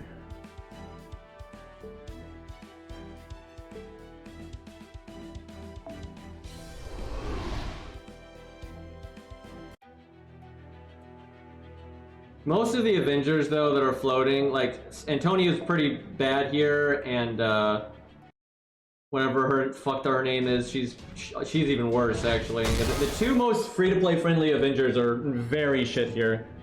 Which, you know, surprise, surprise.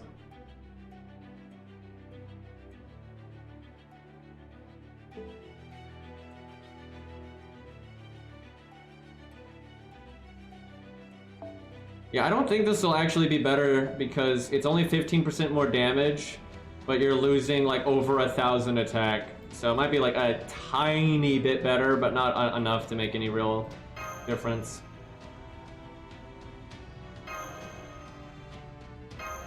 Oh, I'm getting really tired of this.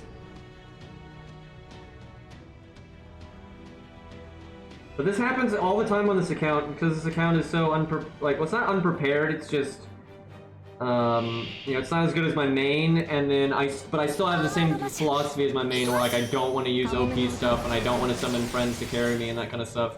But then they just keep making these fights, and then like this account just can't deal with it. I just wish so badly I could just stream my main account and then play story replay to make videos. I'd be so much happier if I could do that. Because I'm not gonna commit the time to like bringing this account up to snuff. Like I have so many other things I'd rather do with my free time than that. But like, if I don't stream this account, I can't make... Like, if I stream my main account, I literally can't make YouTube videos. And if I make YouTube videos, right, I don't use this account, then I can't stream. So...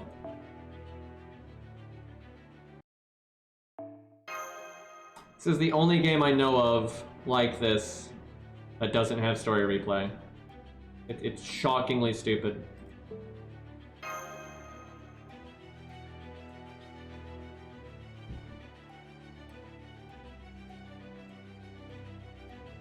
That kind of goes back to my point about if they made a roguelike, they would do a terrible job with it because they can't even do story replay.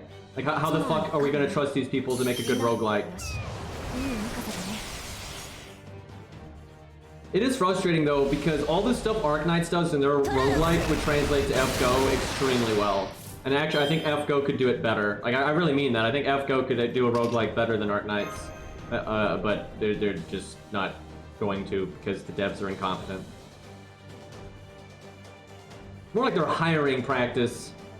It prevents them from hiring anyone that's competent because they don't pay their devs enough. That's like the whole fucking problem. Also, you know, everyone has to listen to Nasu, and he's not a game dev.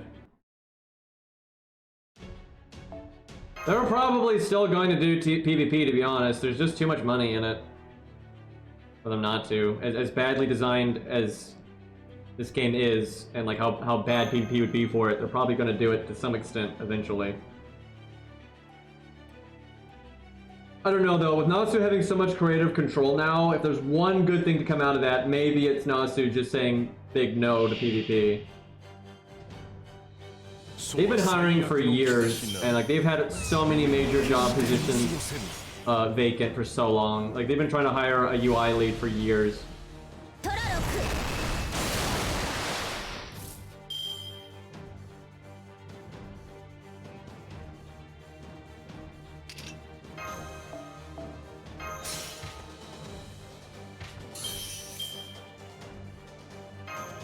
But yeah, it's not just UI lead. They've been looking for like so many job positions.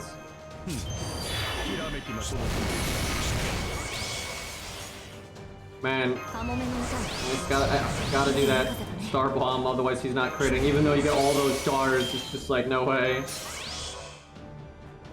It's not because of Berserker Bad Absorb, it's the combination of that with Nemo being a writer. Those two things combined is just, you're not going anywhere.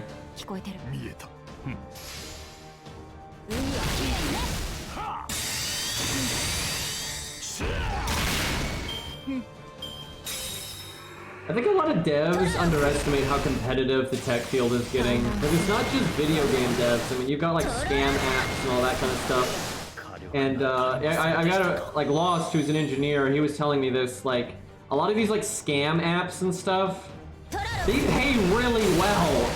Like, they have all these like shady, like gray market companies and stuff, but they pay super fucking well, right? And then you've got these like really mainstream, you know, video game companies paying like absolute dog shit.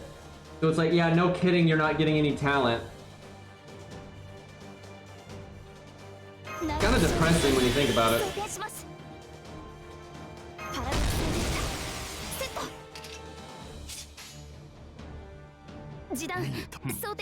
I presume he's still going to hit harder than Mash. Yeah, he's not hitting that hard.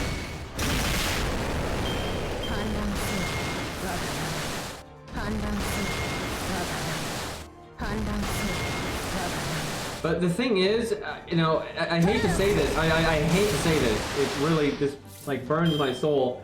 But a lot of times the really scummy, shady, you know, people out there at least understand like basic economics, where a lot of times, you know, you have like these creative types get into high positions and stuff, and they don't. I mean, they don't get it. Like these scam companies and, you know, black market and gray market stuff, be it tech related or not, they kind of have to deal with the practical side of industry, right? Where a lot of times you got like suits and creative types of stuff. They have no idea, dude. Like they're just fucking clueless. Because if you're like a cartel or a racket or again just a gray market, you know, app, if you suck, you're going to go out of business really quickly. So you don't exist anymore, right? So, you know, the industry kind of sorts itself out that way.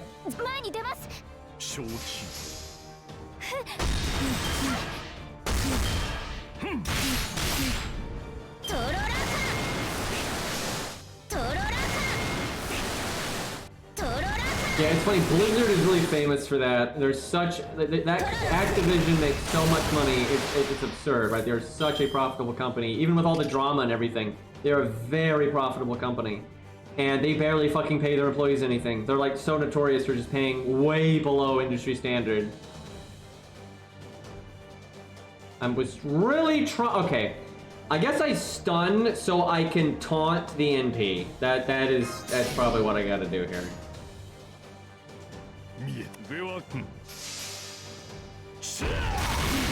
Really depressing though, watching Horse Bindo barely outpace the heal of this boss. I like Horse Bindo a lot, and I think it's kind of a hard pill to swallow. Like seriously, our NP did 42,000 damage. That's pretty bad.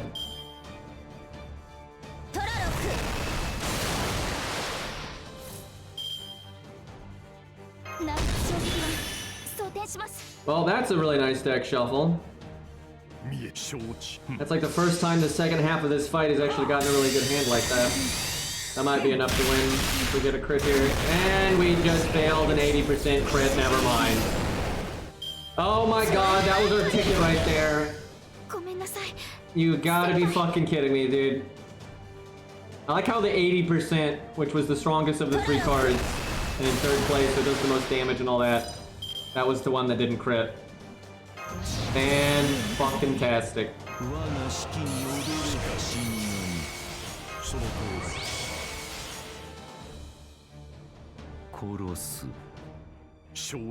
Maybe I should have just taken that Antonio Brave chain, but I'm on copium that we're gonna crit here. Well, we did crit with that. That's nice.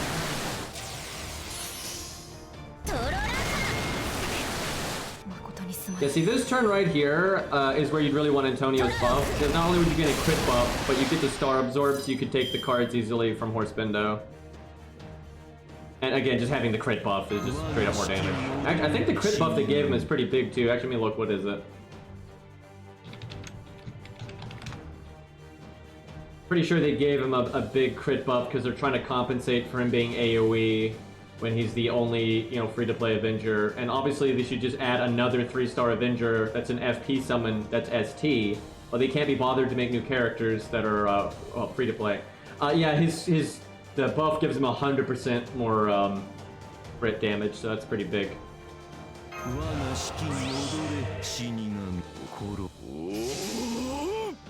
Actually, I'm quite sure if I actually had that buff, we would be able to win here. Because, like, the boss would almost have died because of that. Like, that'd be a really big extra chunk there. For now, we're still at the mercy of the boss actually killing Horsebindo quickly, which, hey, for once, they're actually doing.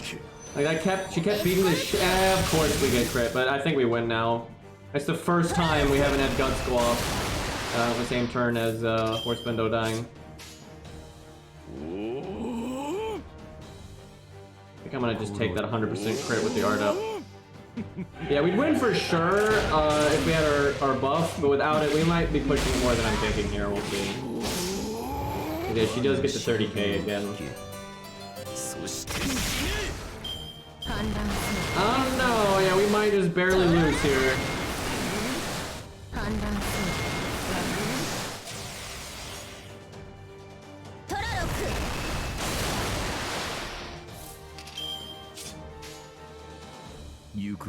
We got 90% crit on that, but then we wouldn't be able to rainbow chain. We rainbow, we go up to 60-60, which is theoretically above 50%, right? So, like, on paper, I think this is the most reliable high damage we're gonna get. This sucks. We would win here for sure if we had our buff. That extra damage would definitely do it.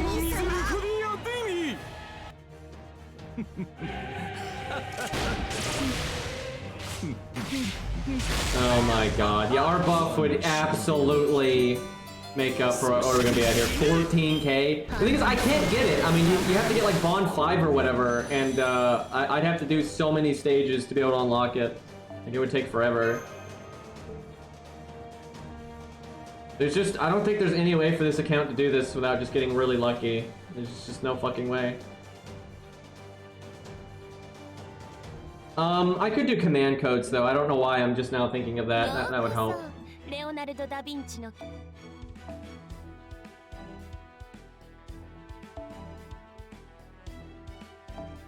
Try to offset our lack of damage a bit.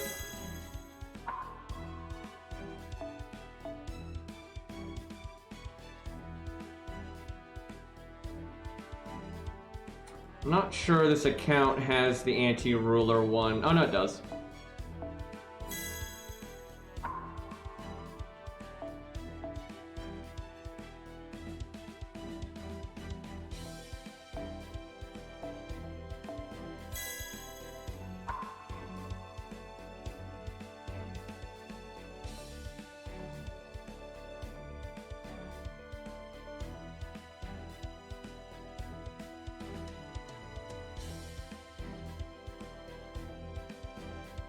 Some of the things my chat says, dude.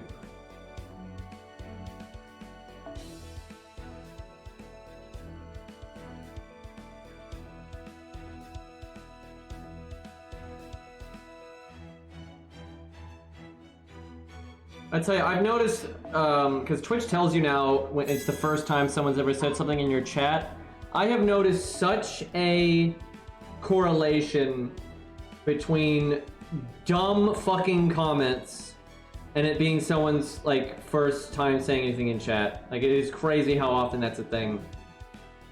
Dude, there was, I wonder if anyone noticed this the last time I streamed. I have to talk about this. It took me a while for to really sink in, like absorb how stupid this comment this guy made was. So you remember when we were fighting you know, Alien God?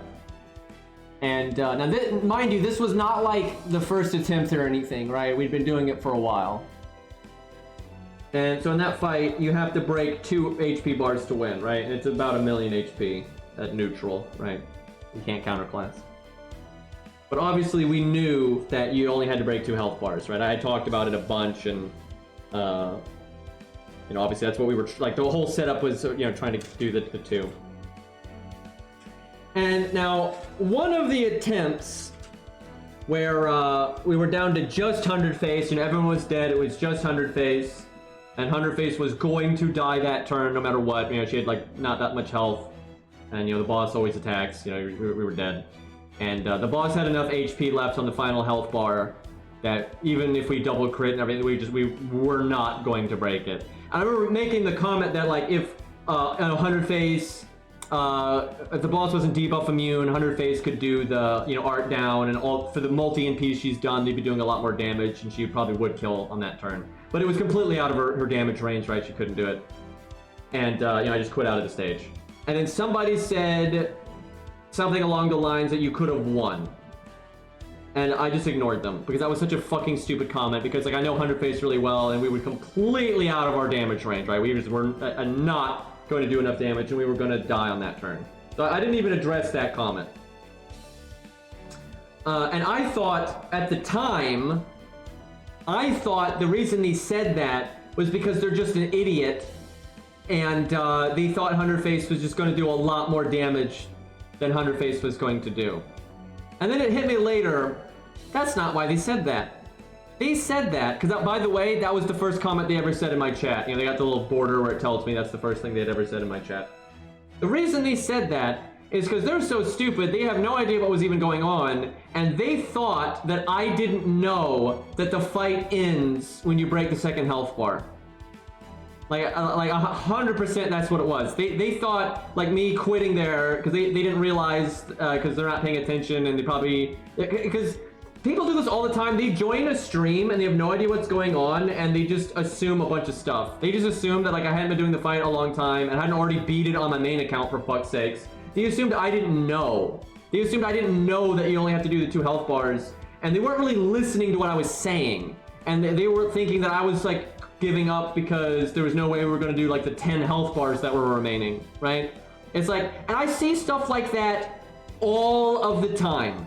I get comments like that all of the time, where people think they're correcting me, they think they're helping me, they think they're, you know, whatever, and they're so stupid, they don't even realize how wrong they are, right? They don't even realize how much they're missing the point, right? And I just have to deal with comments like that just especially every time new main story comes out. Like, I've said this, I hate streaming new main story content now for FGO, because I just swim in these comments like this, and they don't understand that, like, you know, I've got ult accounts, and they don't understand a lot of times, like, I'm, like, handicapping myself, and they don't, like, they're just these idiotic comments, and they drive me up a wall, right? And I just have to deal with them all of the time, and it's like, I hate fucking streaming new story content. And especially when, like, people, it's just, I mean, on the one hand, it's funny. I will say, when you kind of zoom out, it actually can be humorous sometimes, like, just how fucking stupid people can be, and they actually think, like, they know better, right? Like, they know better than streamer when they have no clue, right? They have no, like, barometer of what's going on, right? And that actually can be funny, but, you know, it really gets grating after a while. Okay, guess that's fine. Okay, well, that on average is going to boost his damage by 20%, and then we can give Antonio some stuff. The Antonio command codes, though, are going to be so copium, because these command codes are never going to make up, they're never going to be as much value as if we had his 3rd skill buff, right? His 3rd skill buff would be better than anything I could do here, but and obviously you'd want them both together, because then you're really gaining, but you gotta do what you can. Yeah, I'd have to get like 30,000 bond points or some crap to do his buff quest, so that's not happening right now. We are in follower only mode, and people just literally follow and then wait until the timer's up to then say their amazing comment.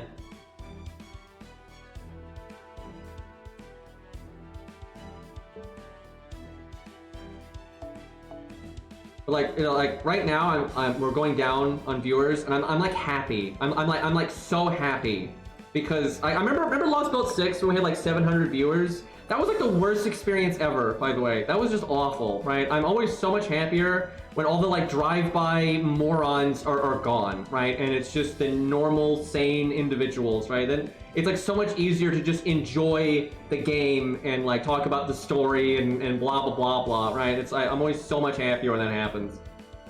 Yeah, Lost Belt 6 was a trip. Like my god, that was a fucking trip. Do I have the art? Yeah, I do.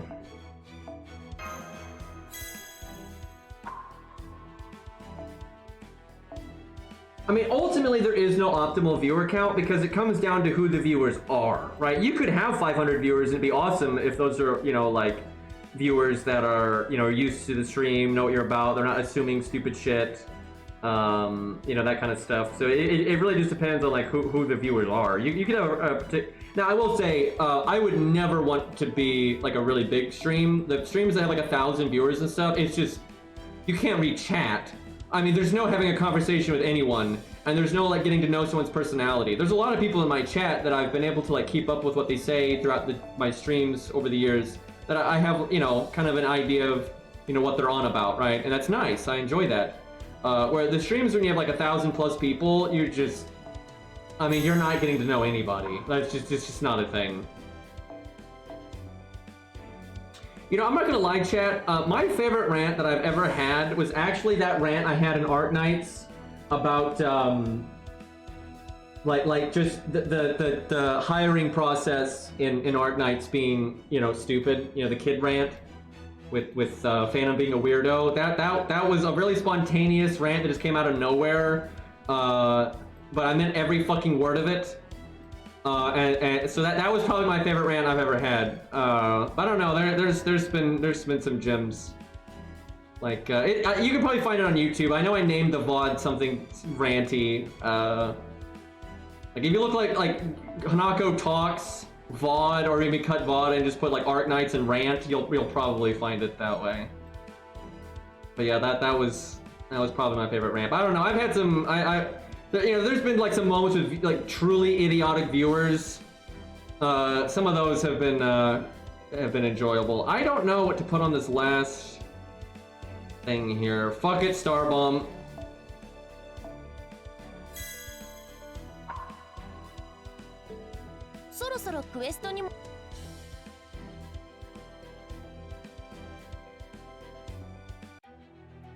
Oh yeah, I forgot about the scientific method one. That one that was like depressing to me though. Like the amount of people that like fundamentally didn't understand the scientific method. That was actually saddening to me.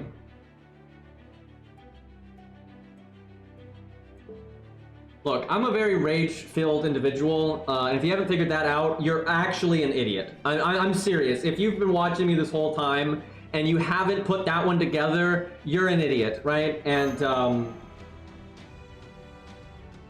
I have no intentions of changing anytime soon, so... Now, these people on, like, Copium that think, like, Green Man's gonna stop being a rage bot, that's not happening. That's not happening. And I don't want that to happen because this is actually how I feel. I'm not exaggerating. I think the world is full of so much stupidity and so much like tribalism and all these other things that the only sane response is anger. I actually feel that way. Like the amount of stupidity in the world, I don't think it's reasonable to be a completely calm individual. I really don't. Now you're probably happier if you are. I'll say that. But dear God, I do not. Like if someone, let me put it this way: if someone has the mental fortitude to know that the world is the way that it is, and have it not break them, and they're not angry all the time, I applaud that. I applaud that. I do, but I don't think that's a reasonable standard to hold people to, right? That's kind of how I feel about it. Like they're probably better off than I am, right? And you know, hats off to them for being able to put up with that. But I'm not doing that.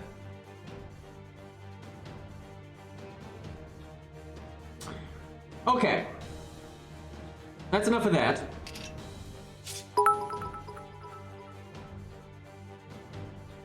Oh, I have loads of fun. I really have to stress this, as ragey as I get and whatnot, I for the most part, I really enjoy my life, actually. And, raging, actually, for me is, like... It's more fun, really, than anything else. But, I'm very fortunate in life, really. I had a lot of good things go my way. I've got like a stream that does well enough and everything, so I don't have like a lot of personal complaints here.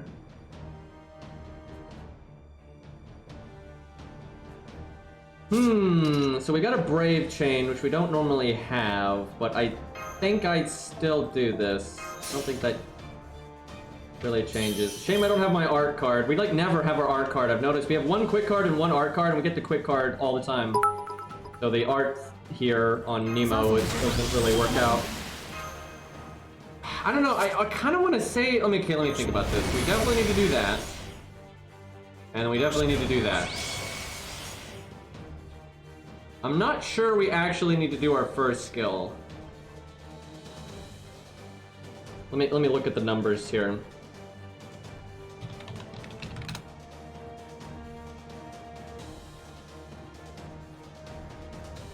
Man, they need to add more low-star berserkers to the game. They barely added any.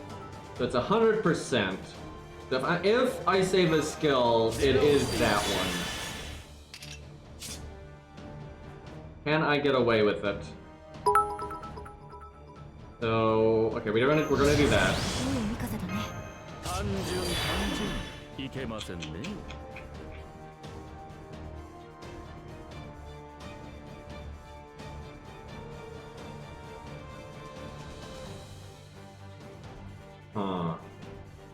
Okay, fuck it. I wanna know. Let's see what happens if we hold on to it. Why? Oh, I must have switched this to, fuck. I must have switched that to, Antonio without noticing. So we have no command code on that one. I feel like the extra oh, okay, yeah, we're fine. Although a little bit closer than I thought. Oh my god, what? I cannot believe we didn't break there. Are you? Please give me like a terrible hand. Like I can at least run this back. No, actually, we can't because of the stars. Oh my god! I so thought we had that. Look, and we could do a Buster crit, like a Buster chain crit, and she could make stars here. Oh my god! Why?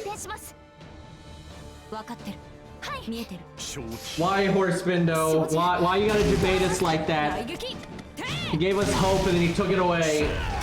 Because we don't have you on the team, that's the problem.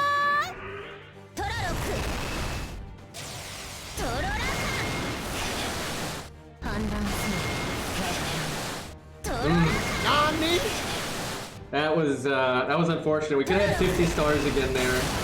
And we could have done the crit buff for that Buster card. But see, now we got the crit buff, but our odds of critting are so much worse now. I gotta try, at least. If we rainbow, it'll be 50. I don't know about this. Okay, hold on. So we either... Oh, he makes stars on that. Oh, no, he doesn't. He's a star absorb. Well, good enough. Well, we hurt Mash's crit chance, but it's probably better to do it this way anyway. Do I do the attack up here, or do I wait for Antonio? I guess I'll just do it here, because I don't really have a guarantee that I'm gonna have a good crit turn later, so...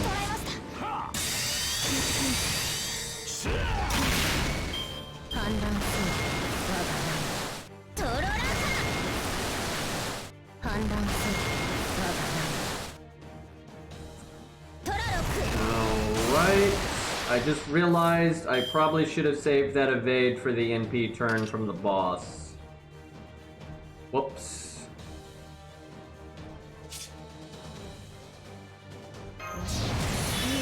I mean, we did a lot of damage, but if Horsebindo dies to that, definitely not worth it.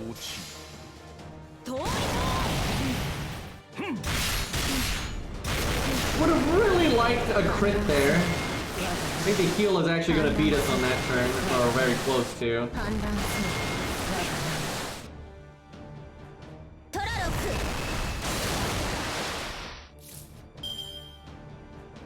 I guess there's really no reason to stun here. Wait. No, if we stun, we could theoretically get another good turn out of Horse Bendo.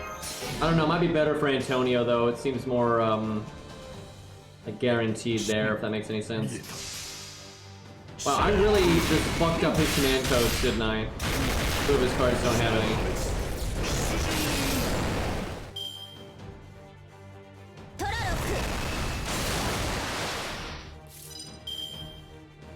Oh wow, look at chat, look at this hand I bought myself with that stun.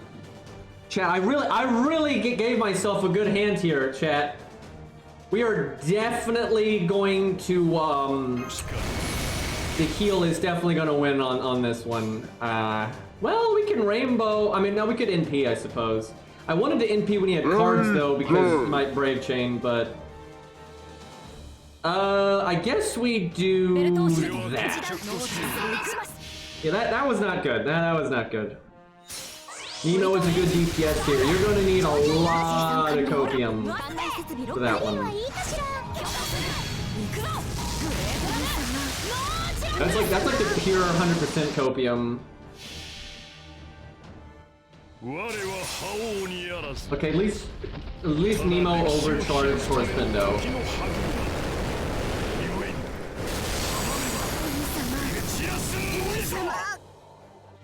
Honestly, it's not like Horse Bendo is doing that much better though than Nemo. I mean, fuck, even 40k. I mean, that's pretty crap. Well, that was a bad outcome. Oh no, they're still alive.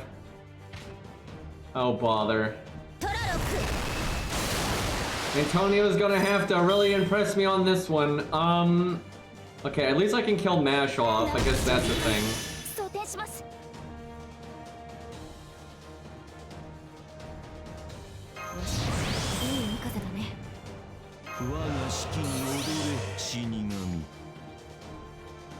Hi. 20% more crit chance or the art bonus takes me to 40-70. I think we take the art bonus, to be honest. If we don't get our NP, we're in so much trouble. At least we got a crit. That kind of offsets the heal. I actually think the heal still wins this turn, but it's like really close.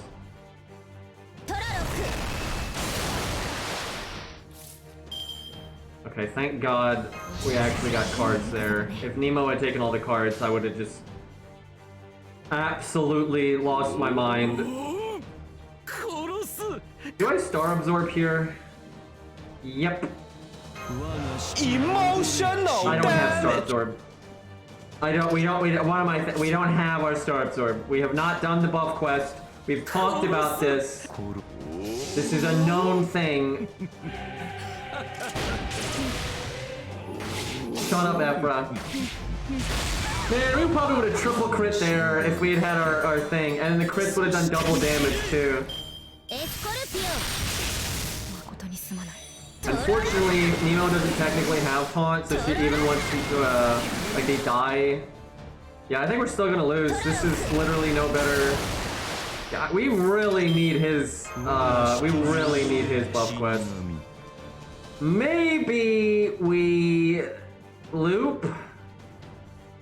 Yeah, if we loop, because we have double art up, that might do it.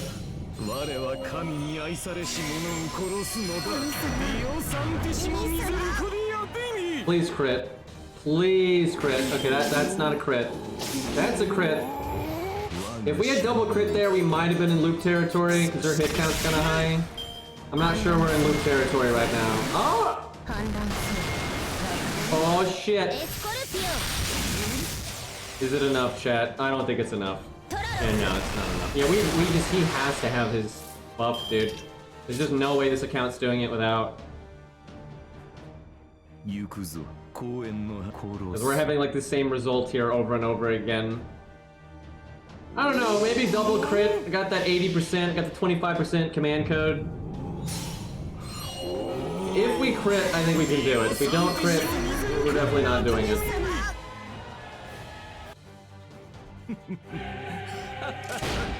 Okay, 80%. Yes! Oh my god. I'll take it. I'm so glad this is over with. That would have been a lot more reliable if we just had Antonio's buff quest, by the way. Like, that would have been significantly more reliable. God, that was awful. Jesus Christ, dude.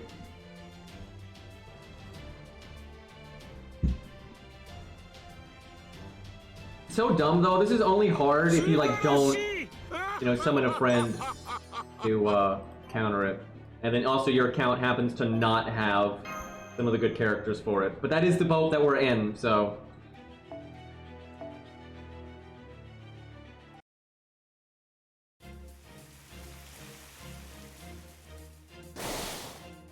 So I'm kind of guessing something's going to happen in the story and they're going to lose the rain nonsense and they're going to become a berserker.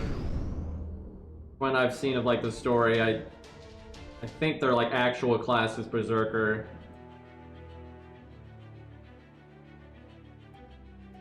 Yeah, I'm assuming we're just fighting them again, and this time it's without the gimmick. It better be without the gimmick. I swear to God, if this gimmick persists... Alright, well, we'll see. Do I have to bring MASH? Let me see. The best way to tell if you have to bring MASH is if you try to put her in the back row and they put the red text on her. Okay, I don't think you actually have to bring her. That's an improvement.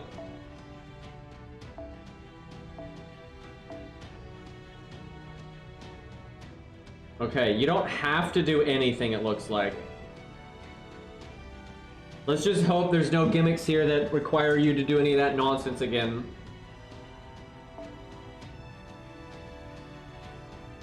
Okay, chat, I'm gonna be a really big dick right now, and I'm not gonna feel bad about this. Give me one moment here. I'll bring up my my main account. Yeah, actually, you can see my main account is literally on this stage, and I haven't done it yet.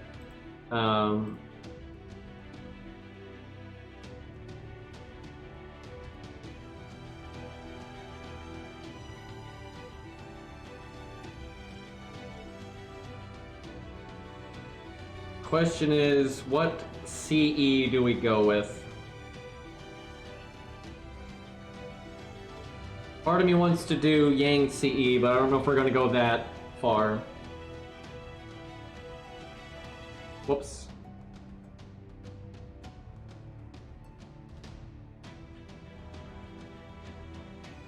Besides, the boss could be debuff immune.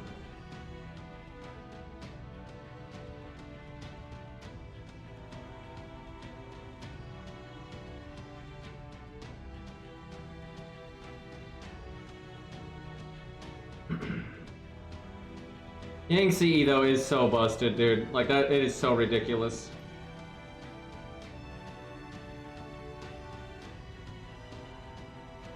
I think I'm gonna bring one defense removal command code just in case there's a defense buff. And if there isn't, it's not like that big of a drawback.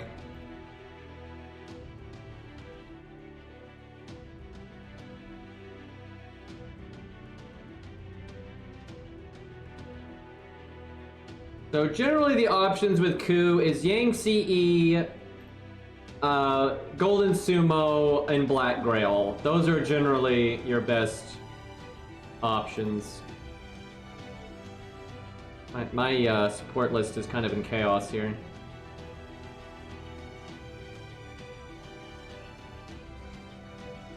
Might just go Golden Sumo for now, just because I have no idea what's going on with the fight. So, like, Black Grail is really fucking good for Ku, generally speaking, especially if you just build the whole team around it.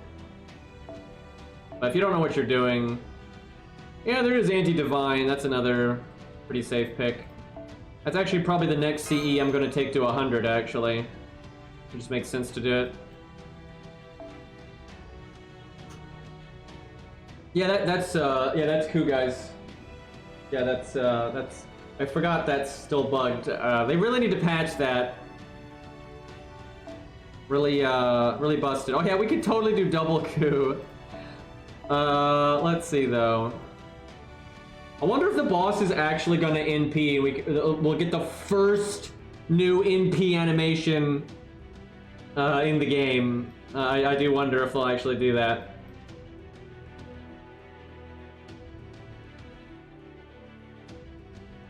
Man, I could do quad coup actually. If I have like caster coup or something.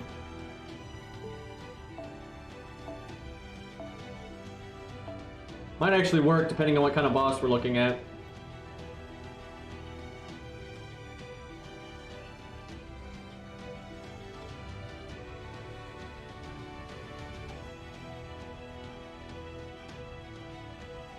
Actually, there's several bosses where if you spam coup like that, it's actually really good. Like some bosses, it's actually really... You know what? Fuck it. Why not? For the memes. I don't really have a... I mean, I have caster coup, but that's not that great here. I mean, I could do it, but... Like, that's not that good. But fine, we'll embrace the memes here.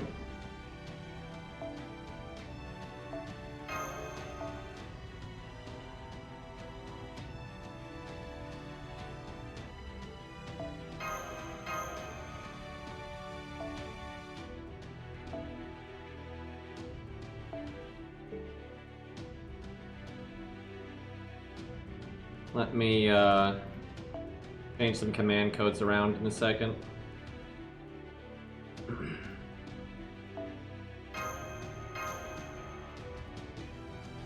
Well, actually, let's get into the fight first. Like, obviously giving like him a heal and stuff like that would be really good. But this might just be so unapplicable to the boss fight that I couldn't possibly do this, so I don't want to spend a bunch of time with the setup if it can't even work. Thunderbolt's alright. It's not my favorite Gundam by any means. Good animation though, some good fight scenes, very unique. But it's kind of gimmicky, story-wise and stuff. Well, she's already got her, okay, Yang CE is gonna be really good here. Because it's one of those fights.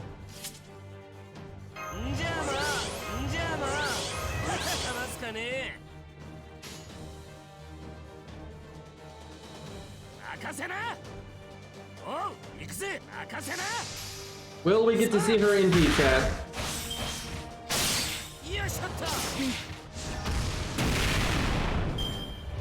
No. This game, dude. They literally just made an EX attack that's AoE to make up for her not having an NT.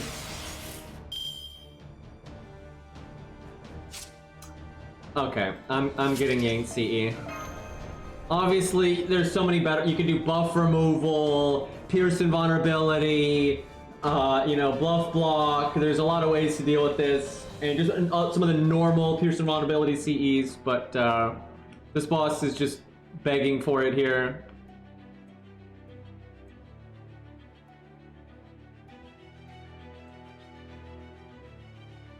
Dude, that NP was the laziest thing I've like ever seen.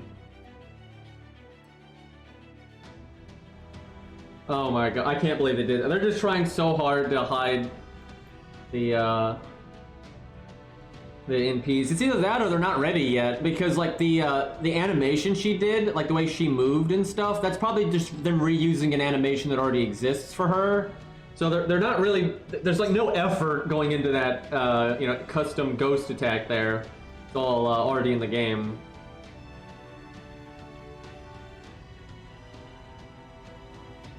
Yeah, I don't know. It's hard to say if they're just like really trying to hide the NPs or if they're just not ready. But it could also be both, right? Like, never underestimate just how fucked things can be.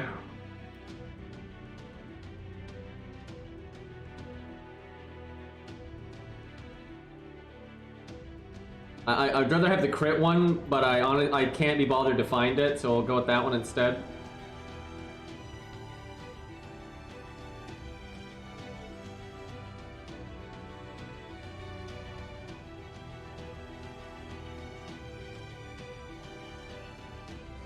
I need the lamp.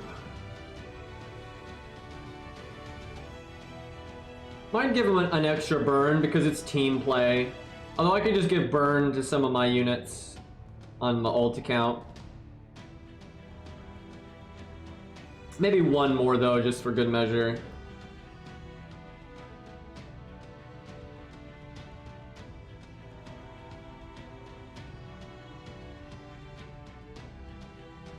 I don't think my ult account has its own Yang CE, unfortunately, so we can't be that busted. Let me see, maybe I'm wrong. I think I tried to get it. I don't know if I was successful. I feel like if I did get it, I certainly didn't limit break it, but let's see.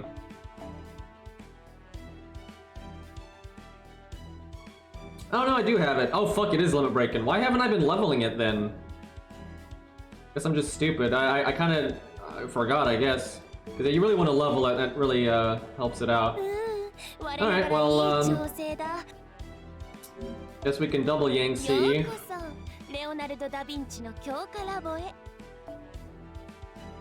Dad, I accidentally covered you all up with Edmond Dantes. Like, this one.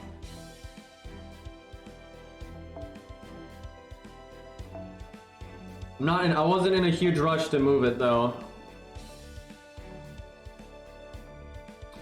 Here's a random story, chat. So my mother is a really big, like, into literature and stuff.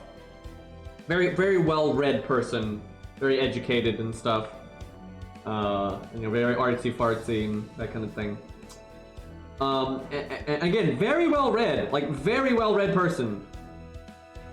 And somehow, my mother had never read The Count of Monte Cristo.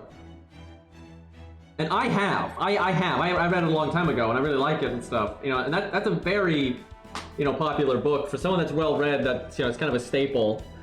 And so when I found that out, I was just like, what the fuck? I was like, how have you not read that? And so she is reading it now. And is actually really liking it. And is like, oh yeah, this is awesome. And I'm like, yeah, I know it is. But like, I was so flabbergasted, like, with how well-read she is, that she had never fucking read such a popular, you know, like, staple book like that.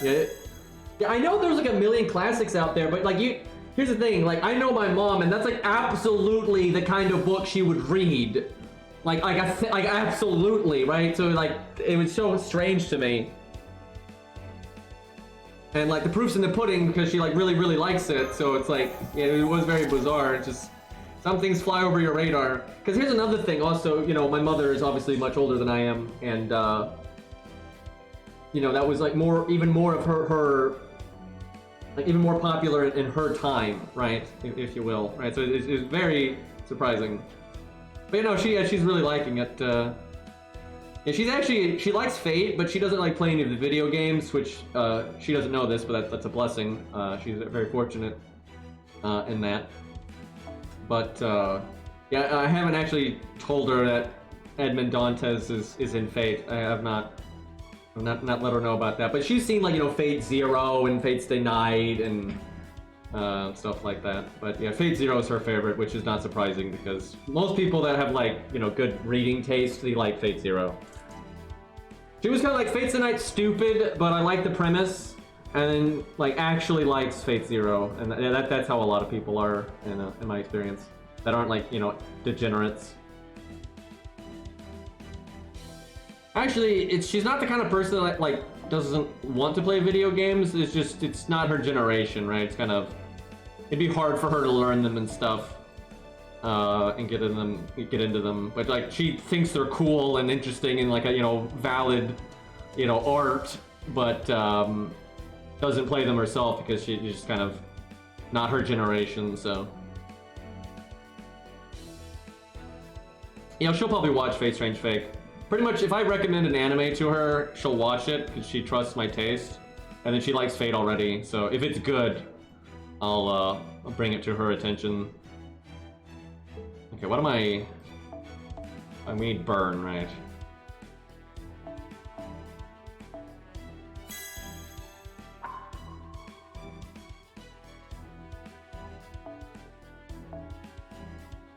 I think if you were going to recommend though Fate to somebody and they knew nothing about it, Fate Zero 100% is the one to go with.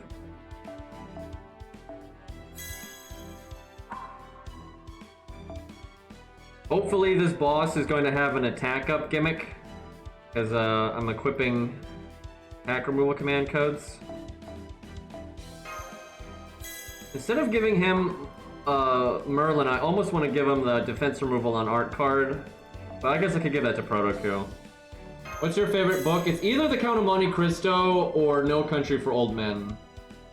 Although I will say, I actually like the movie No Country for Old Men a bit more than the book. Not because there's anything wrong with the book or anything, just because I actually think that story fit the visual media, medium really well. And like the actors depicted such a good job and everything. Like the book's great. I have no problem with the book whatsoever, but that was a rare case where I think the adaptation was just great. Like the adaptation of that was so fucking good. But yeah, it's one of those two.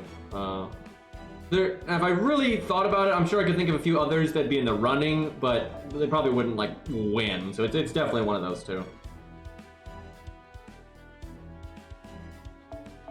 I actually love reading a lot, but I'm super picky, so I don't read very often.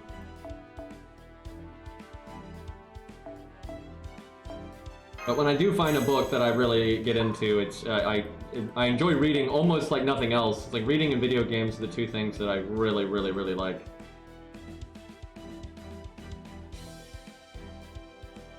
No, I have not read that. I have heard of that, but I have not read that.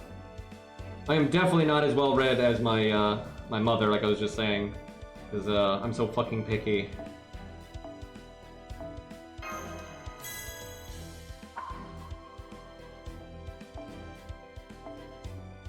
Also, these days, I just don't have a lot of spare time.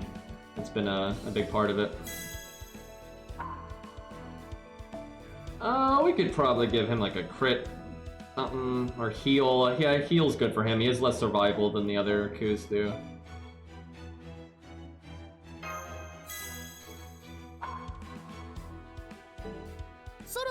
But I've never been like elitist when it comes to storytelling and whatnot and entertainment. You know, movies, books, comics, games, what doesn't really matter. It's just if it's done well, right? Now, some of those mediums sometimes are done well more often than others, like abso-fucking-lutely. And something that I think it really hurts some stuff, like comic books and things like that, is they have so much less variety. There's like a smaller industry, so they can fall into ruts and like have a real stupid quality that lasts for a really long time, and that can be like a real problem. Where like books have less of an issue with that, just because there's so many more books. Although books have the issue where there's so much stuff that it can be difficult to like curate.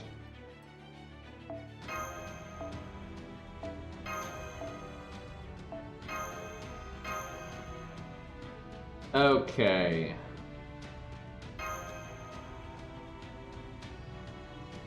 I don't know if I have a favorite comic. I haven't read nearly as many.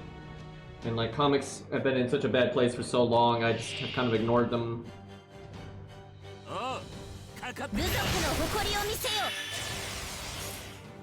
Like, I don't know, there's no comic, like there's some comics that I've liked decently well. I wouldn't feel confident saying anything's my favorite. I'd have to go back and like analyze them and like make sure, is this really my favorite?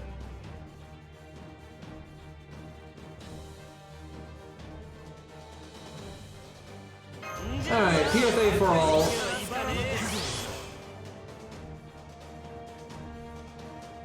Oh right, I should have given him a Pierce of Vulnerability CE. Whoops. That was kind of a mistake there. Fuck, I'm gonna reset for that. That's gonna make him so useless.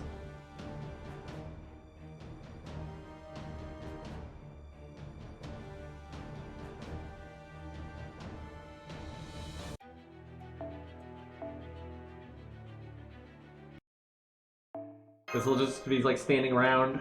That kind of sucks. I want him to at least be able to NP the boss.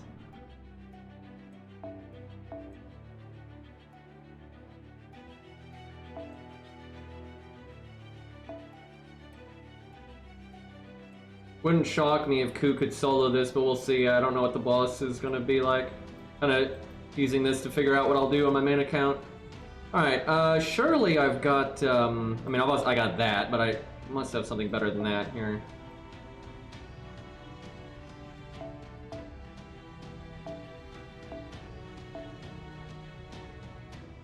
I used to know which one was Pierce Vulnerability, but I don't remember anymore.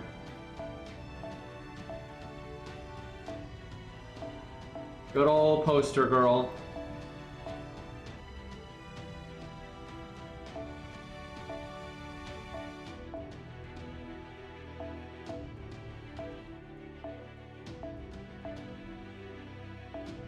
I think they've added some. It used to be the bottom of one of these. Maybe it's this one. It's Anti-Berserker, which could be good here, I guess, potentially. Oh, this is it. Okay, I guess that's good enough. This is really good too, though. But we'll just go with that. This one is really free to play, though, because anyone can get this from the shop. It's a rare prism shop, but like they give out so many rare prisms nowadays, it's not hard to get that.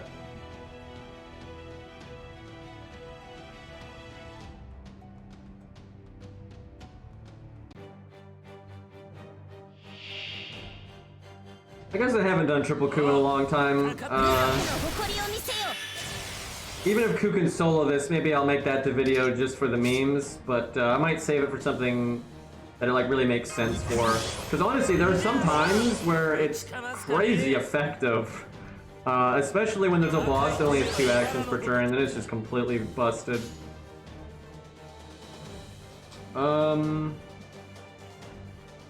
Not exactly the best opening hand here.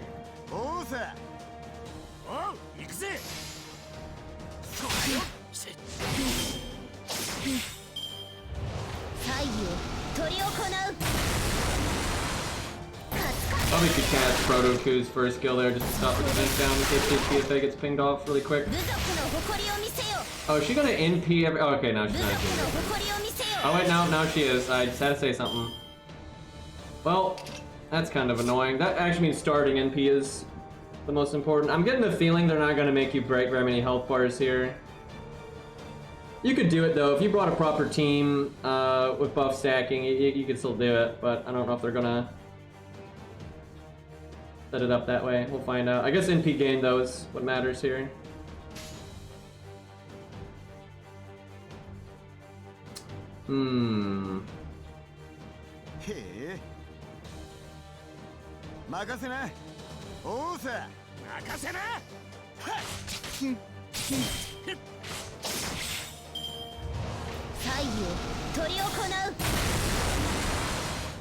Yeah, I really should be doing Proto Ku's first skill.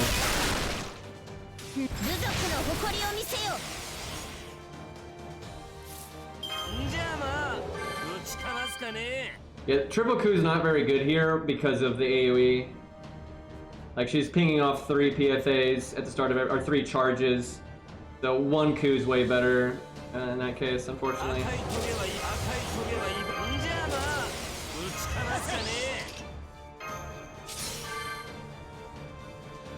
Wonder if he can phase tank that or not.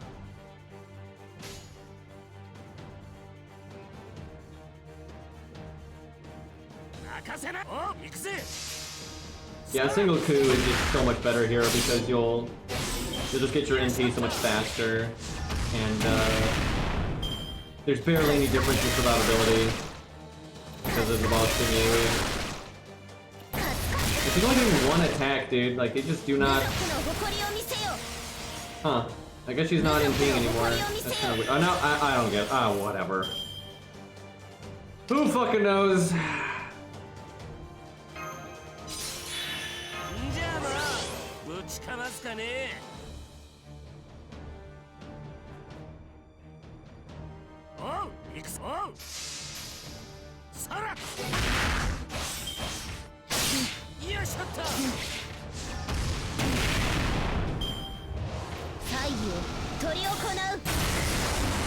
Ooh, that actually does a lot of damage.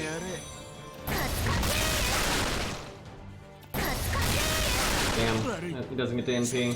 But yeah, there's literally no reason to do triple coup here. Like a single coup would be significantly more effective. Well, let's see if you have to break the health bar or not.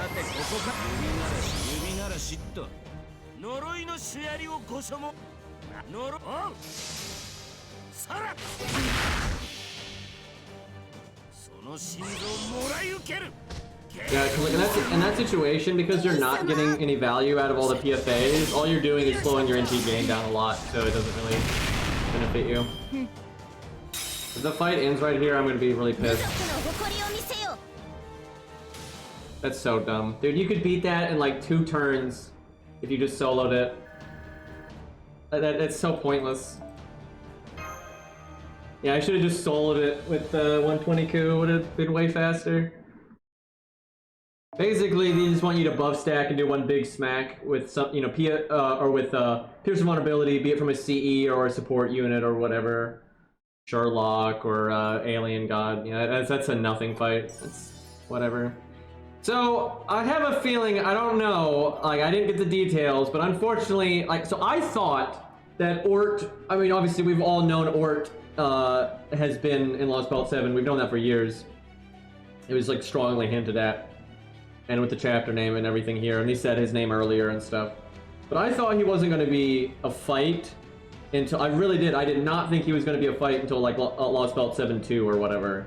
But unfortunately, it got spoiled right before I started streaming today. So I'm aware that at some point you fight Ort. Now I don't know the details, I don't know when, I don't know anything, but I have a feeling it's this fight because, you know, the chapter name is named Ort, and oh look, it's a foreigner, and like what other class would they make him? And yeah, it says EX, and so I'm pretty sure this is it. Yeah, it's unfortunate I got spoiled, but it is what it is. Alright, if that is the case, though, I'm really excited to see what he looks like. Actually, I'm really excited about that, if that's what this is. Don't really know what I want to bring here. Poison Kidu, because I bet you, if it's Ort, which I don't know for sure, but if it's Ort... Actually, you know what, let's just start it, and let's see if it's Ort. And then we'll go from there. It's only 5 AP. The thing is, even with the chapter name, I figured like you'd learn about him here or see him here, but I didn't think you'd fight him. Like I knew we'd, you know, probably see him or something, but I really did not think we would actually fight him in 7-1. And I kind of expect though that we're not gonna beat him here. If we beat him here, I'm gonna be so pissed. What the fuck?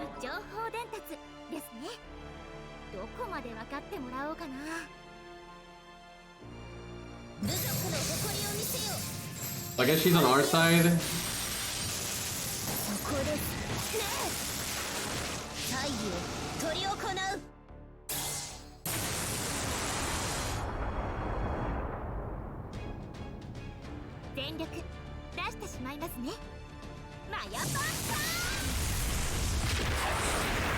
Okay.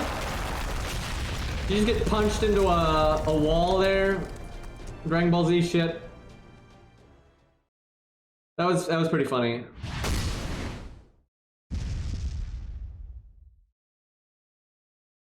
So do we know what her name is?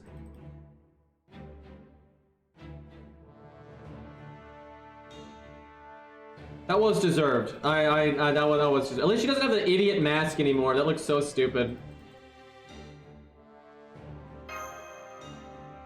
She gets points in my book for just being green, but how do I put this? The bar for the new characters is pretty low right now because her competition is crap. I mean, look at this guy.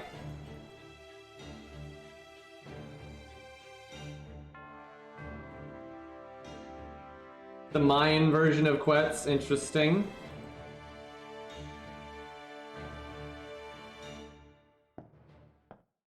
Oh, Daybit.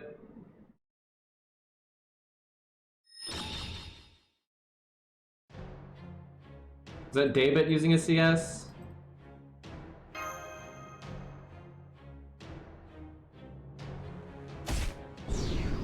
So is this guy with Daybit or no? Do we know that?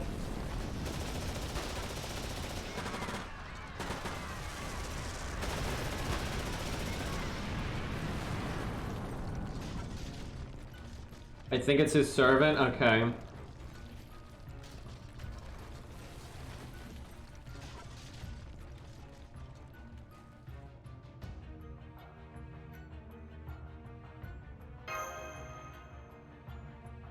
He took us to the future. Okay. They're probably showing us what happens when Ort wakes up. I know Ort lore, so I mean, that's kind of obvious what's going to be happening here.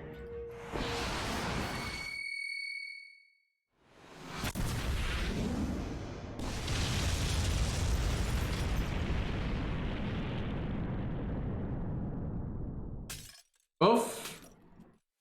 Yep, that must be Ort. Just crystallized.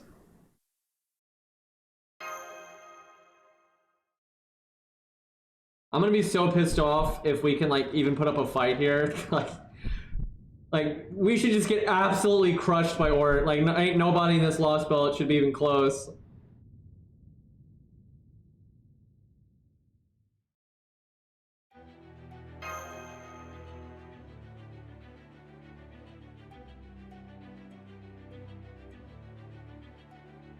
So I guess they're like out of phase, so they're safe. That's why they're all smoky.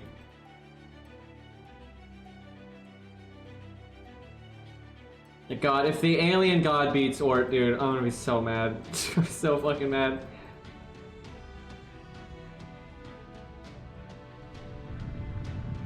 That's my boy. That's interesting though, they've changed his color. I can tell that's him though, like that three-head kind of look there. You know, it's like the dome back there. So it's pretty much the same design, he's just a different color. I wonder if that's just because it's like a Fate timeline, or if it's because like if he's awake or not awake. But yeah, this is pretty much the exact same design. They didn't really change anything, which I'm happy about. I didn't want them to. God, that's so cool to see, dude. That's like the oldest design in the Nostuverse right there. I don't know why. Okay. Well, Earth's fucked. I don't know why it would do that though. That's kind of strange. Although they've kind of always implied that like Ort's not really aligned with the other types, because the other types are kind of trying to help Earth, or it's like honor its dying wish, where Ort doesn't really seem to be doing that. Yeah, Jesus.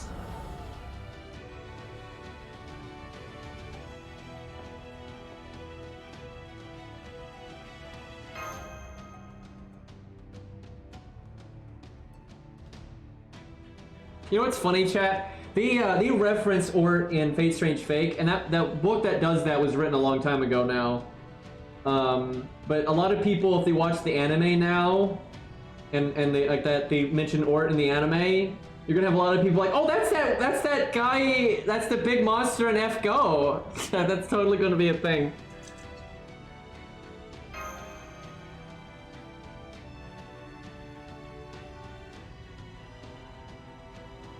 Man, I hope we get Slash Emperor. I don't think that's gonna happen, but that would be the best fucking shit, dude. Unless they give it to MASH, then that'd be the worst fucking shit, but... So David just wants to blow up the planet, essentially.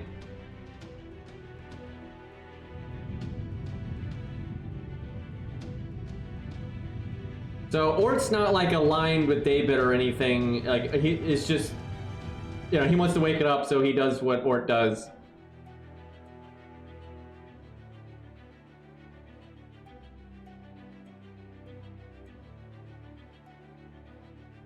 Okay. This first attempt, I'm not even gonna really try. Well, we already know it's Ort. Hold on, let me just back out then. Okay, hold up. I kind of want to try Enkidu. I really want to see if it's... Don't tell me, but I want to know if he's a threat to humanity. God, as much as I love Enkidu though, he would never be able to do shit against Ort. Like, he would get so wrecked. Unless maybe, like, Berserker Enkidu, but even then, bad time. Although we don't know how strong Berserker Enkidu is. Alright, I'll just slot mine. Man, you better get your ass kicked in this fight, dude. I'm gonna be so pissed off if you don't.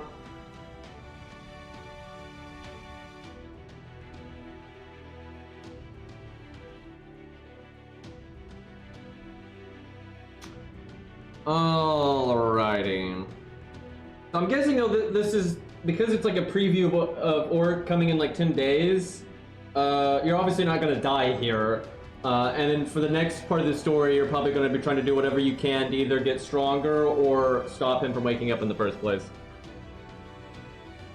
Gil actually might be able to do something against Ort because of Aya. Like, Aya might be able to do something, but the problem is, and this is the problem with Aya in a lot of situations, I think if you were going to use Aya at like a level where it could do something to Ort, you would fuck up the planet, which it would be the whole point of stopping Ort, so it's like, it wouldn't really be very helpful. But, you know, Slash Emperor is very similar to Aya, and Slash Emperor certainly works. And, you know, Aya is pretty fucking ridiculous, so, like, if you use, like, absolute full power Aya, it would not shock me if that could kill Ort. Like, I don't even think that'd be weird considering what we know about Aya, but there's really no way Gil could do that, because you would kind of run everything. Arcwade wouldn't have a chance, because, she's not even, like, a full... Her whole thing is she's not like a proper ultimate one. She's like a half-assed ultimate one. So she should theoretically lose to every single ultimate one. Because like even Zeltrick shouldn't be able to do jack because he could like barely beat Type Moon, and Type Moon is one of the absolute weakest types. Now, they actually said that Ort is not the strongest type. A lot of people, you'll see people mess it up online all the time. A lot of people think Ort's like the strongest thing in the Nostuverse, and he's not. I mean, he's really strong, but he's not. And they've just straight up said he is not the strongest type. Now, he's probably in the topper half of it. He's probably stronger than Pluto, and shit like that. But, they don't say which one the strongest is. I think it's Jupiter. And that just makes sense because Jupiter is such a fucked up planet and it's the biggest planet. And Jupiter is one of the types they detailed the most, and like its abilities and stuff, and its abilities are just ridiculous. Like what they needed to defeat it was insane. I don't know if the sun would have a type. That's a whole different thing. The sun's a whole other kettle of fish. But anyway, Jupiter, from what they talked about, definitely seems like the strongest, and that just makes complete sense that it'd be the strongest because, you know, again, it's biggest planet in the solar system, super harsh environment, all that kind of stuff. It just would make sense that's the strongest one. But yeah, I kind of suspect that Sun is super special and it doesn't even have a type when there's something else going on there. Throughout all the Nasuverse, they've always been very vague about the Sun. And, yeah, I think it's something, you know, like else entirely. Alrighty. Wait, he's already slotted. Must be in my all slot. You know what? Let's go Black Grail. No holding back on Ord here. No idea where Chaos is relative to a type. There's just really there's no barometer there. Like, Chaos is really nuts. If I had to just pick something random to try to keep up with Ort, that's one of the better picks you could go with. Because you know he could one-shot gods like there were nothing. And they basically say Chaos is so powerful that like Mars and Romulus are so much weaker than him. Like he doesn't even notice them. Like it's kind of like how a human's not gonna notice an ant when you're walking down the street. Right, so that's certainly really powerful. Alright, we'll go with Merlin here, try to get our NP.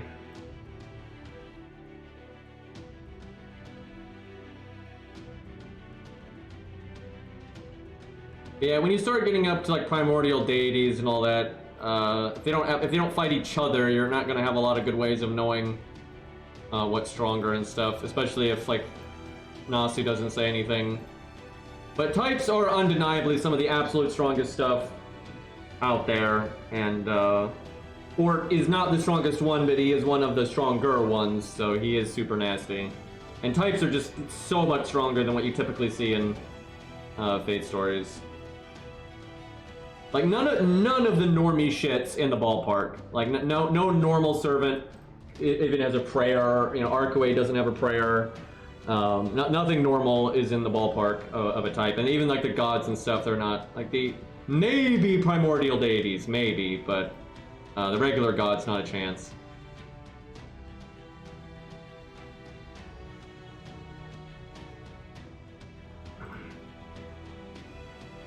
Go with a defense removal, that could be a thing.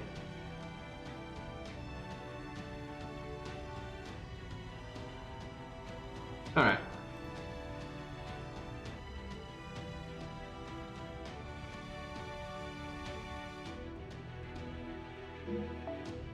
Man, that is really cool seeing Ort, though. I kind of wish they didn't change his colors, but that might be something to do with the time skip, or him not being at full power, or fate timelines, or whatever. But I would have liked them to have kept his color. I thought the like blue-green looked really good.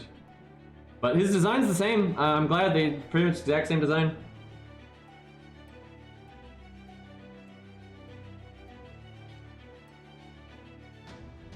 You can say any lore bits they've said that they've said up to this point, but if it's after this stage, please wait. But anything they've said like at this point, you can go nuts. For some reason, Earth is like incapable of making a proper type, because basically, for those who don't know what a type is like the ultimate life form, like the pinnacle of evolution for the respective like celestial body. And generally they kind of like inherit the will of their celestial body and stuff like that. And for some reason Earth has like tried to make one several times and it just like never really works. But Arcoade's kind of like a really shitty type. Okay, we're not gonna be nice here. No reason to be holding back.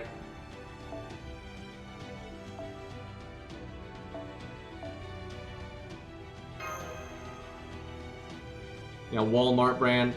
Did not update my my thing here. Hold on.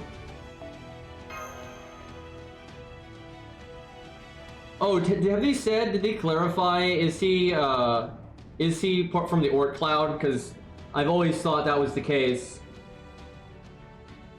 But like, I hope they finally clarified what's going on there. He's the strongest existence of the celestial body.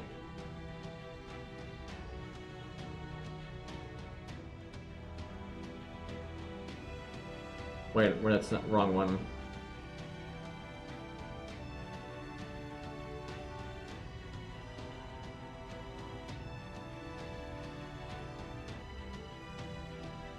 Have they said, like, have they clarified the whole Mercury, Orc Cloud thing?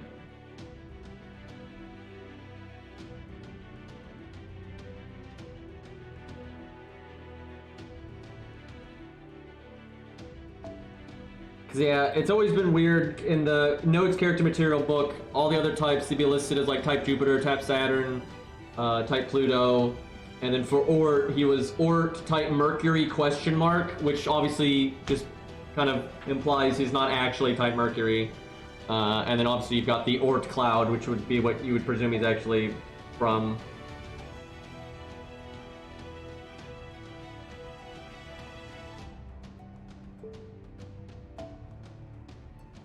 And then the thing is, if he isn't actually type Mercury, that means we never actually saw what type Mercury was. And then it's like, is type Mercury dead? What did he replace it? Like, what, you know, what the fuck is going on there?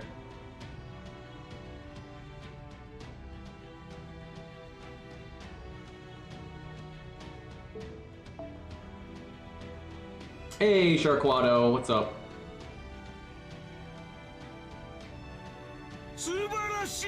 And thank you for the 19-month sub. Alright, you're about to get all kinds of spoilers, so for those from Sharkwado, if you don't want Lost Belt 7 spoilers, you should probably leave right the fuck now, because you're about to get super spoiled on. Okay, well, like I said, no need to be going budget mode here. Not that this account's got particularly strong stuff to work with, but...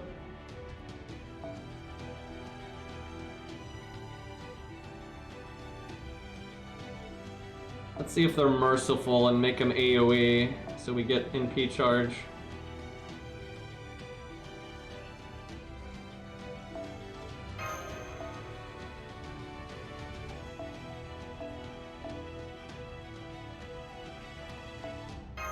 Someone dies first, it'd probably be Waver.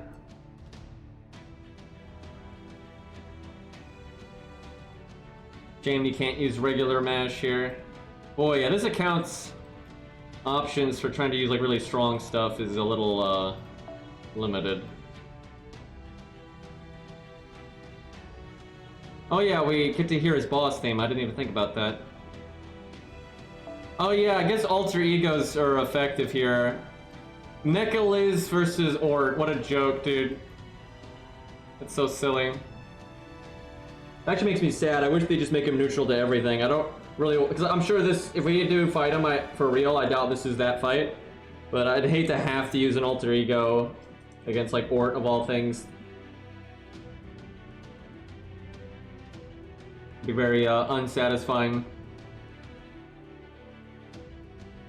Well, if we get like fucked up, we can have her do a last second NP here.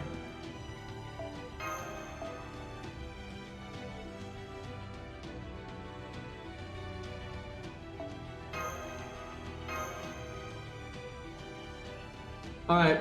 Oh, fuck you, game. I don't want to... Why you gotta run every goddamn boss fight with that shit? God damn it, dude. No fun allowed. Those fuckers, dude. There it is, yeah.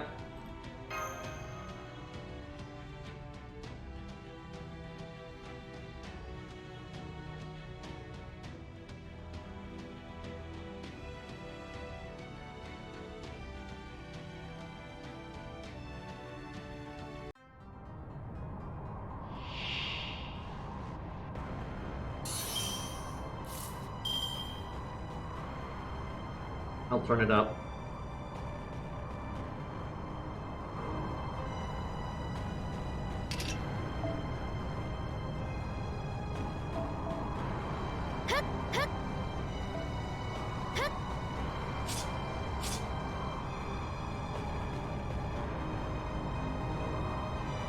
Appropriately, doom and gloom.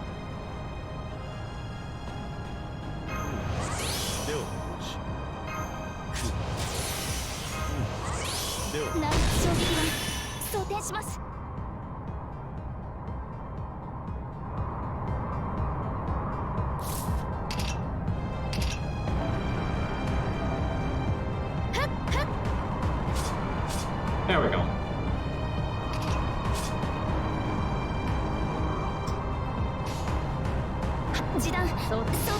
So, why does he have a star for a health bar?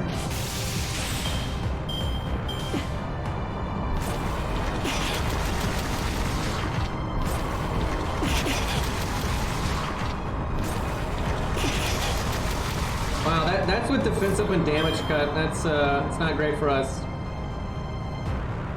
Yeah, he's a level 1 Ort, so he's that's funny.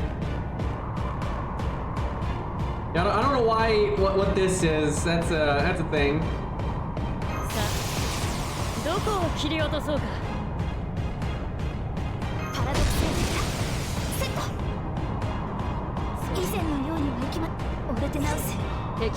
Chad, I think we're gonna have a hard time here.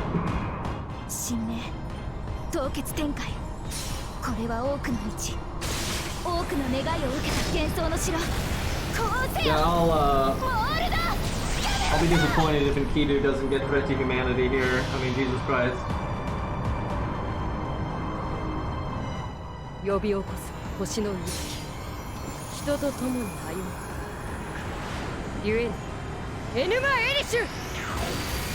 he looks awesome though.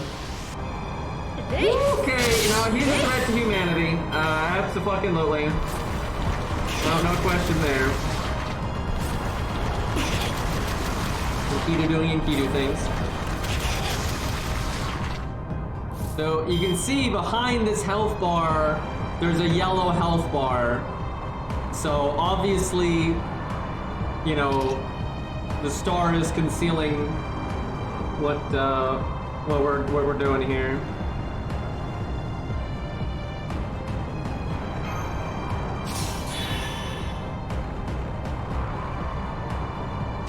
Kind of feel like I should evade. I might not break here though. I don't have the bus strut this time. God, this music's great. This is like exactly what I wanted out of Ort. This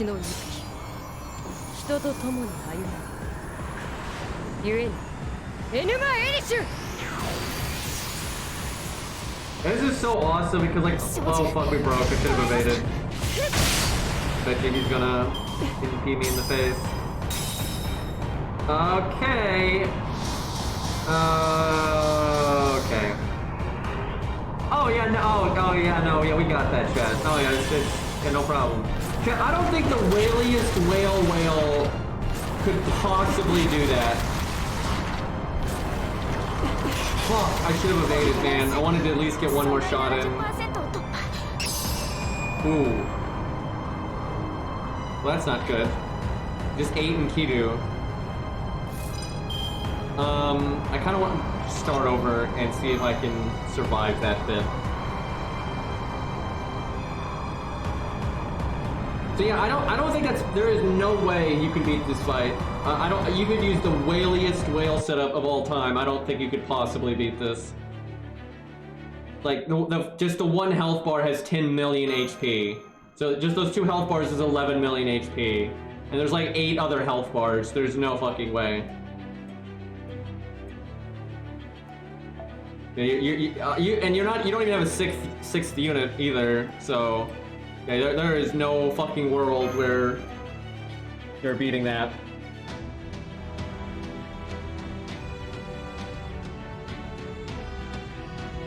Ku could probably do the first health bar. He can do a million neutral, but I don't think you're dealing with the rest of it.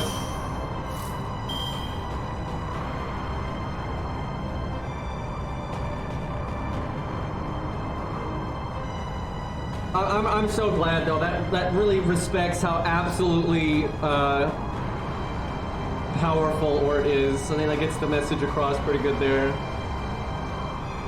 With necromancy, anything's possible. Don't even start with that. Okay. Shane Nash doesn't have her passive. She could actually NP turn 1 if she did.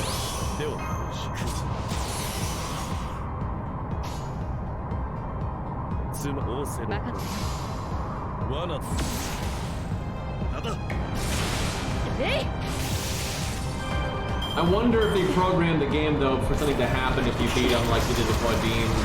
But I don't see how you could possibly deal with that many health bars. Unless his damage is just really low in the following health bars. Is that a hack? That has to be a hack. There is no way that picture is legit. Like, just no world on turn 13.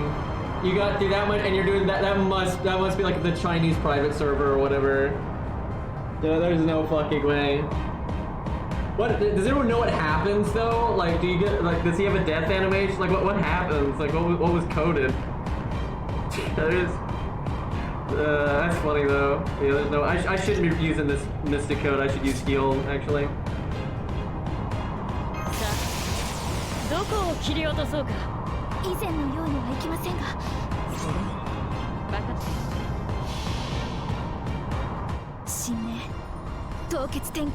The game freezes? Does it really? With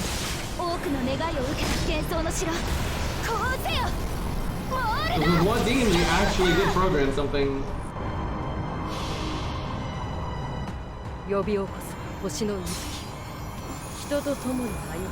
No concept of death wall. Actually true.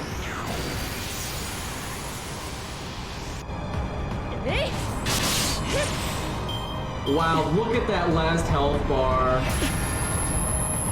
Look at that last fucking health bar, dude. That's crazy.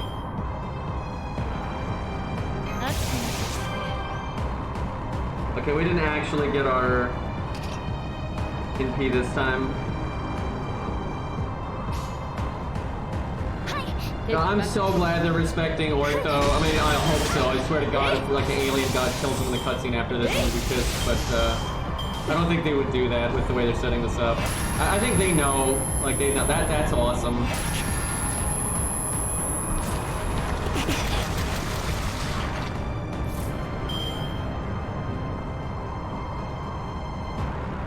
Okay, now we're gonna do this.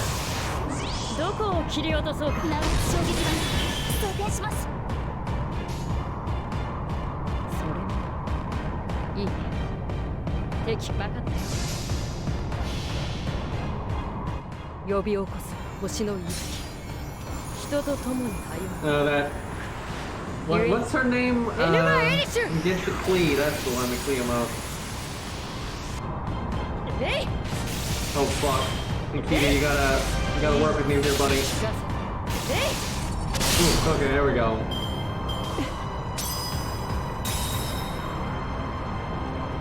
Dude, I love this animation, it's great.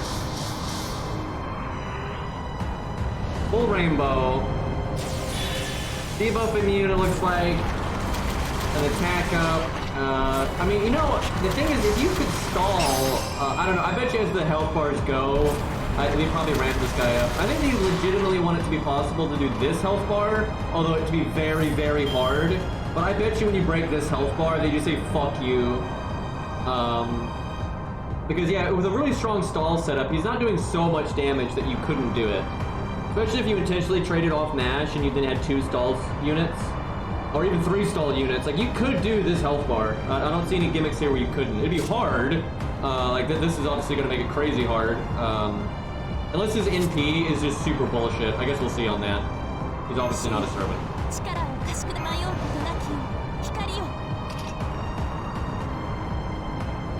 Before he gets cured.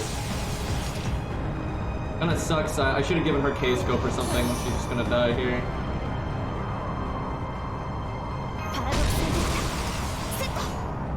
I wasn't really set up to fight this, but I mean, it's not a big deal. I can take it more seriously on my main.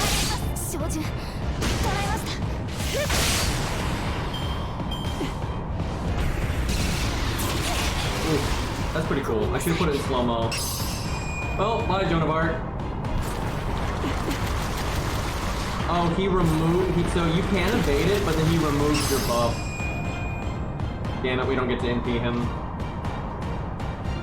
She's got this, right, guys? Guys, she's counterclassing the Great Orc, chat. She's double effective. No problem. She's essentially cutting the boss's health in half with that. Don't even worry about it, guys.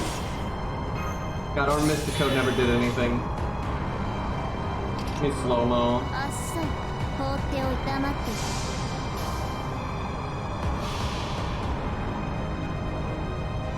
But yeah, actually, if you had a strong setup, you could break the first health bar. Like that's definitely a thing.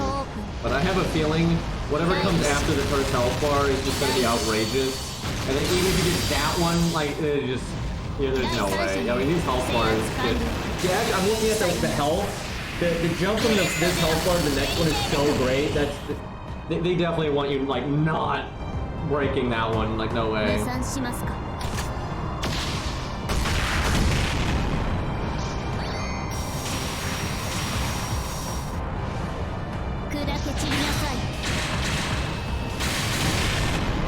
But yeah, if you took your time, you could do this health bar. It'd be suffering, but you could do it. I'm hoping she can barely live here so we can see the NP in slow-mo. What I'll do though is I'll keep my main account at this fight until the time gate is up. So we can fuck around with Horde as much as we like. Okay, we get to see the NP here. So he NPs every other turn, and his NP like at least removes one of your defense buffs. So it'd be really hard even to break this health bar, but you could do it. Like if you got a real well set up, you could definitely do it. Yeah, this seems great.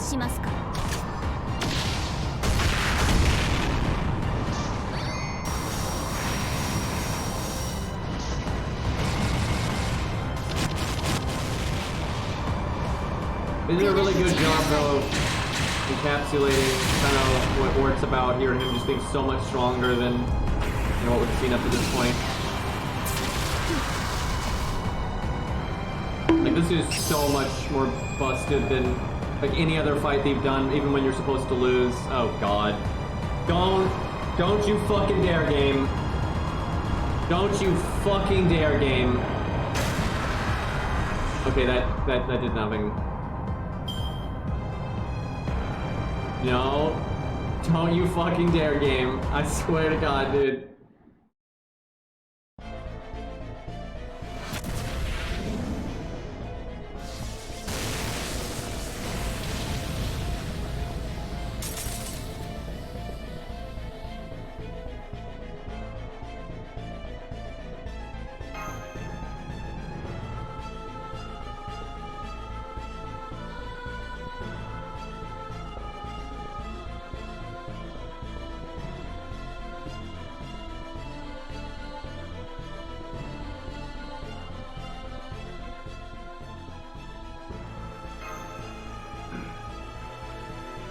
Yeah, good music.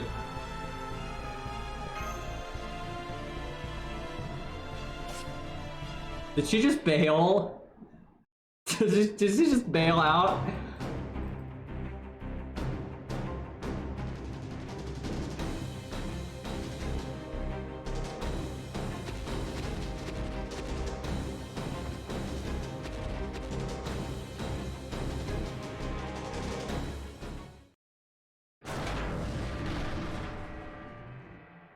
She's picking up this ship.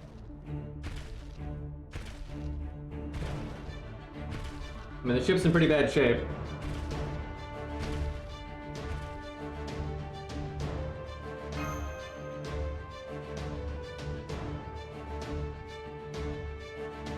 Green, I like it.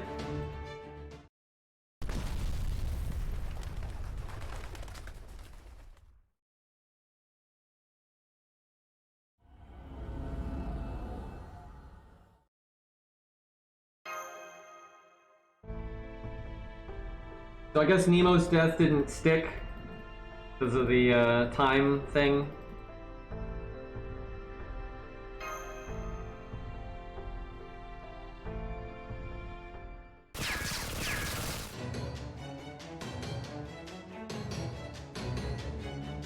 And Nemo died so fast, just instantly died. That was like when, like in Dragon Ball Z, when like Cell comes back and he just instantly kills Trunks. It's like what that was. They have 10 days before that happens. So I wonder if they're gonna go with the summon every grand, get stronger approach, or try to stop it from happening in the first place.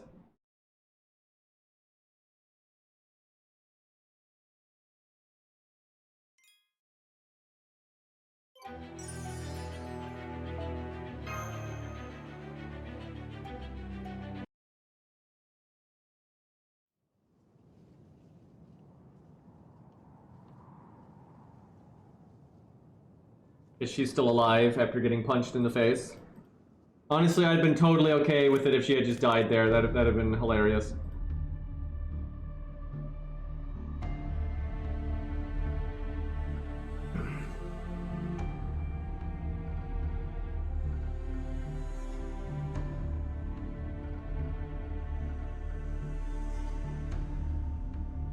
Honestly, that'd be cool if you prevent him from being woken up and you don't fight him. That's fine with me. Respect the OP nonsense. If you do beat him, they better make it the best, most epic thing that's like ever happened in Fate. You better have like the Grands, Zeus, Arthur with all of his seals unlocked, fucking Guadia, right? Like, they'd have to really do something worthwhile, otherwise it'd be so bullshit.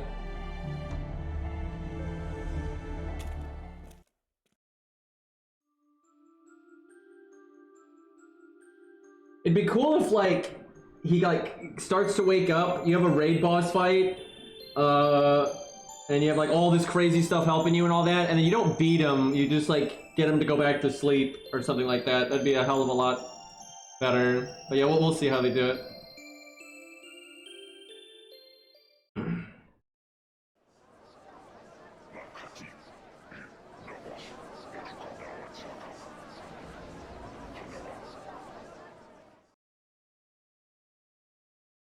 God, I hate him. Just, God, it's terrible. Please tell me he's not switching sides now. Like, no, I do not want you on our side. No, no, no. Go away. Get out of here. Not a word, chat. Not a word.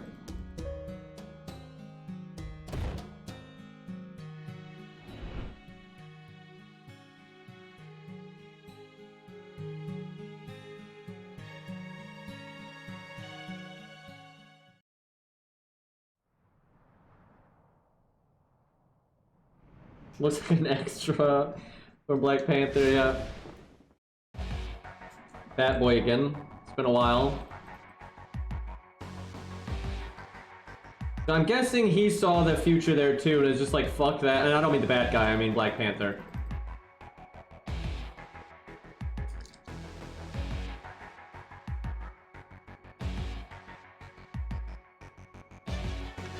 I'm not really that crazy about this guy. He's kind of just cool-ter looking. Maybe not quite that stupid, but...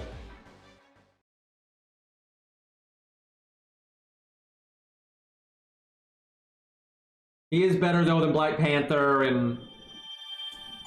the water bitch VTuber. I really don't like her design. It's just way too all over the place. Oh, no, there's the time lock. Damn it!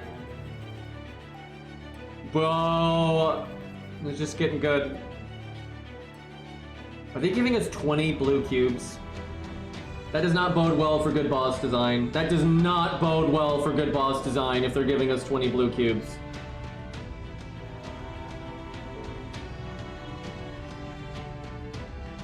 Well, yeah, I guess that's the time lock, boys.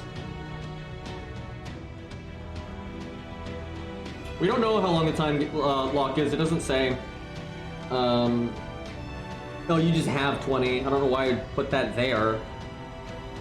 But I think people have like data mined it, and these people are saying it's like a weekish or so.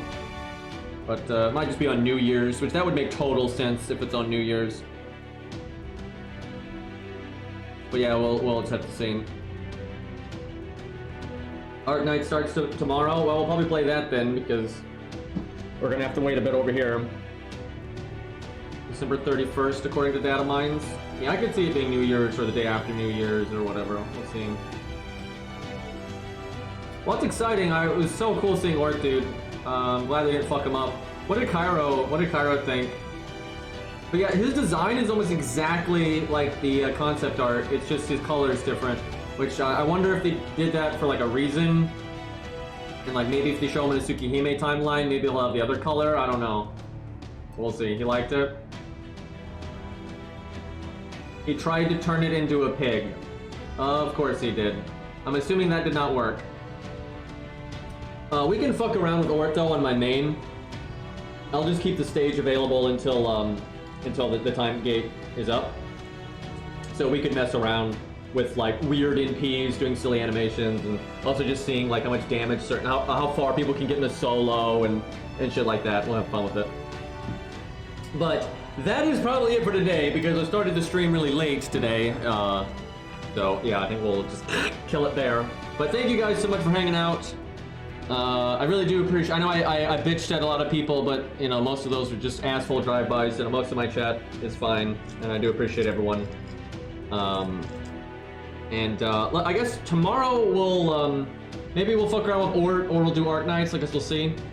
But we'll definitely have a stream in here where we fuck around with Ort 100%. But we got a few days clearly, and then we'll see about the new server. It's kind of a shame though that we did, out of all of this, we didn't see one new NP animation between Alien, God, and everything else. We didn't see a single NP animation. But yeah, and good to see you again, Zerp. Glad you're still alive. But yeah, I will see you guys soon. I'll be probably streaming tomorrow unless I'm like caught up making videos or something, because I do need to make a video for Ort, apparently. It's kind of weird to say. But honestly, I like Lost Belt 7. It's not perfect. The water boss is, I think, the worst boss in FGO history. It is so bad. But overall, I liked Lost Belt 7. There was several good boss fights. Nothing did not blow me out of the water though. Like Ort was awesome, but like none of the boss fights were really good. None of these were like Lost Belt 3 tier or Lost Belt 5-2 tier or anything like that. But yeah, it was alright. I've enjoyed it, and hopefully the second half doesn't let us down, because that would really suck. But I am out of here. We will, let's see, maybe Mythic is streaming. Let me check here. See if we can raid somebody. If not, we'll raid Cairo. No one on my friends list is streaming FGO, so that's not a good sign. Chat, why are there's almost 2,000 people watching Epic 7, and there's only like 350 people watching FGO. That's unfortunate. And they got to work on that. All right, we'll just raid Cairo. All right, lads. I will see you guys soon. We'll have more Lost Belt 7 in a few days, presumably. And hopefully it'll get better from there, actually. That'd be great. And yeah, take care, everybody.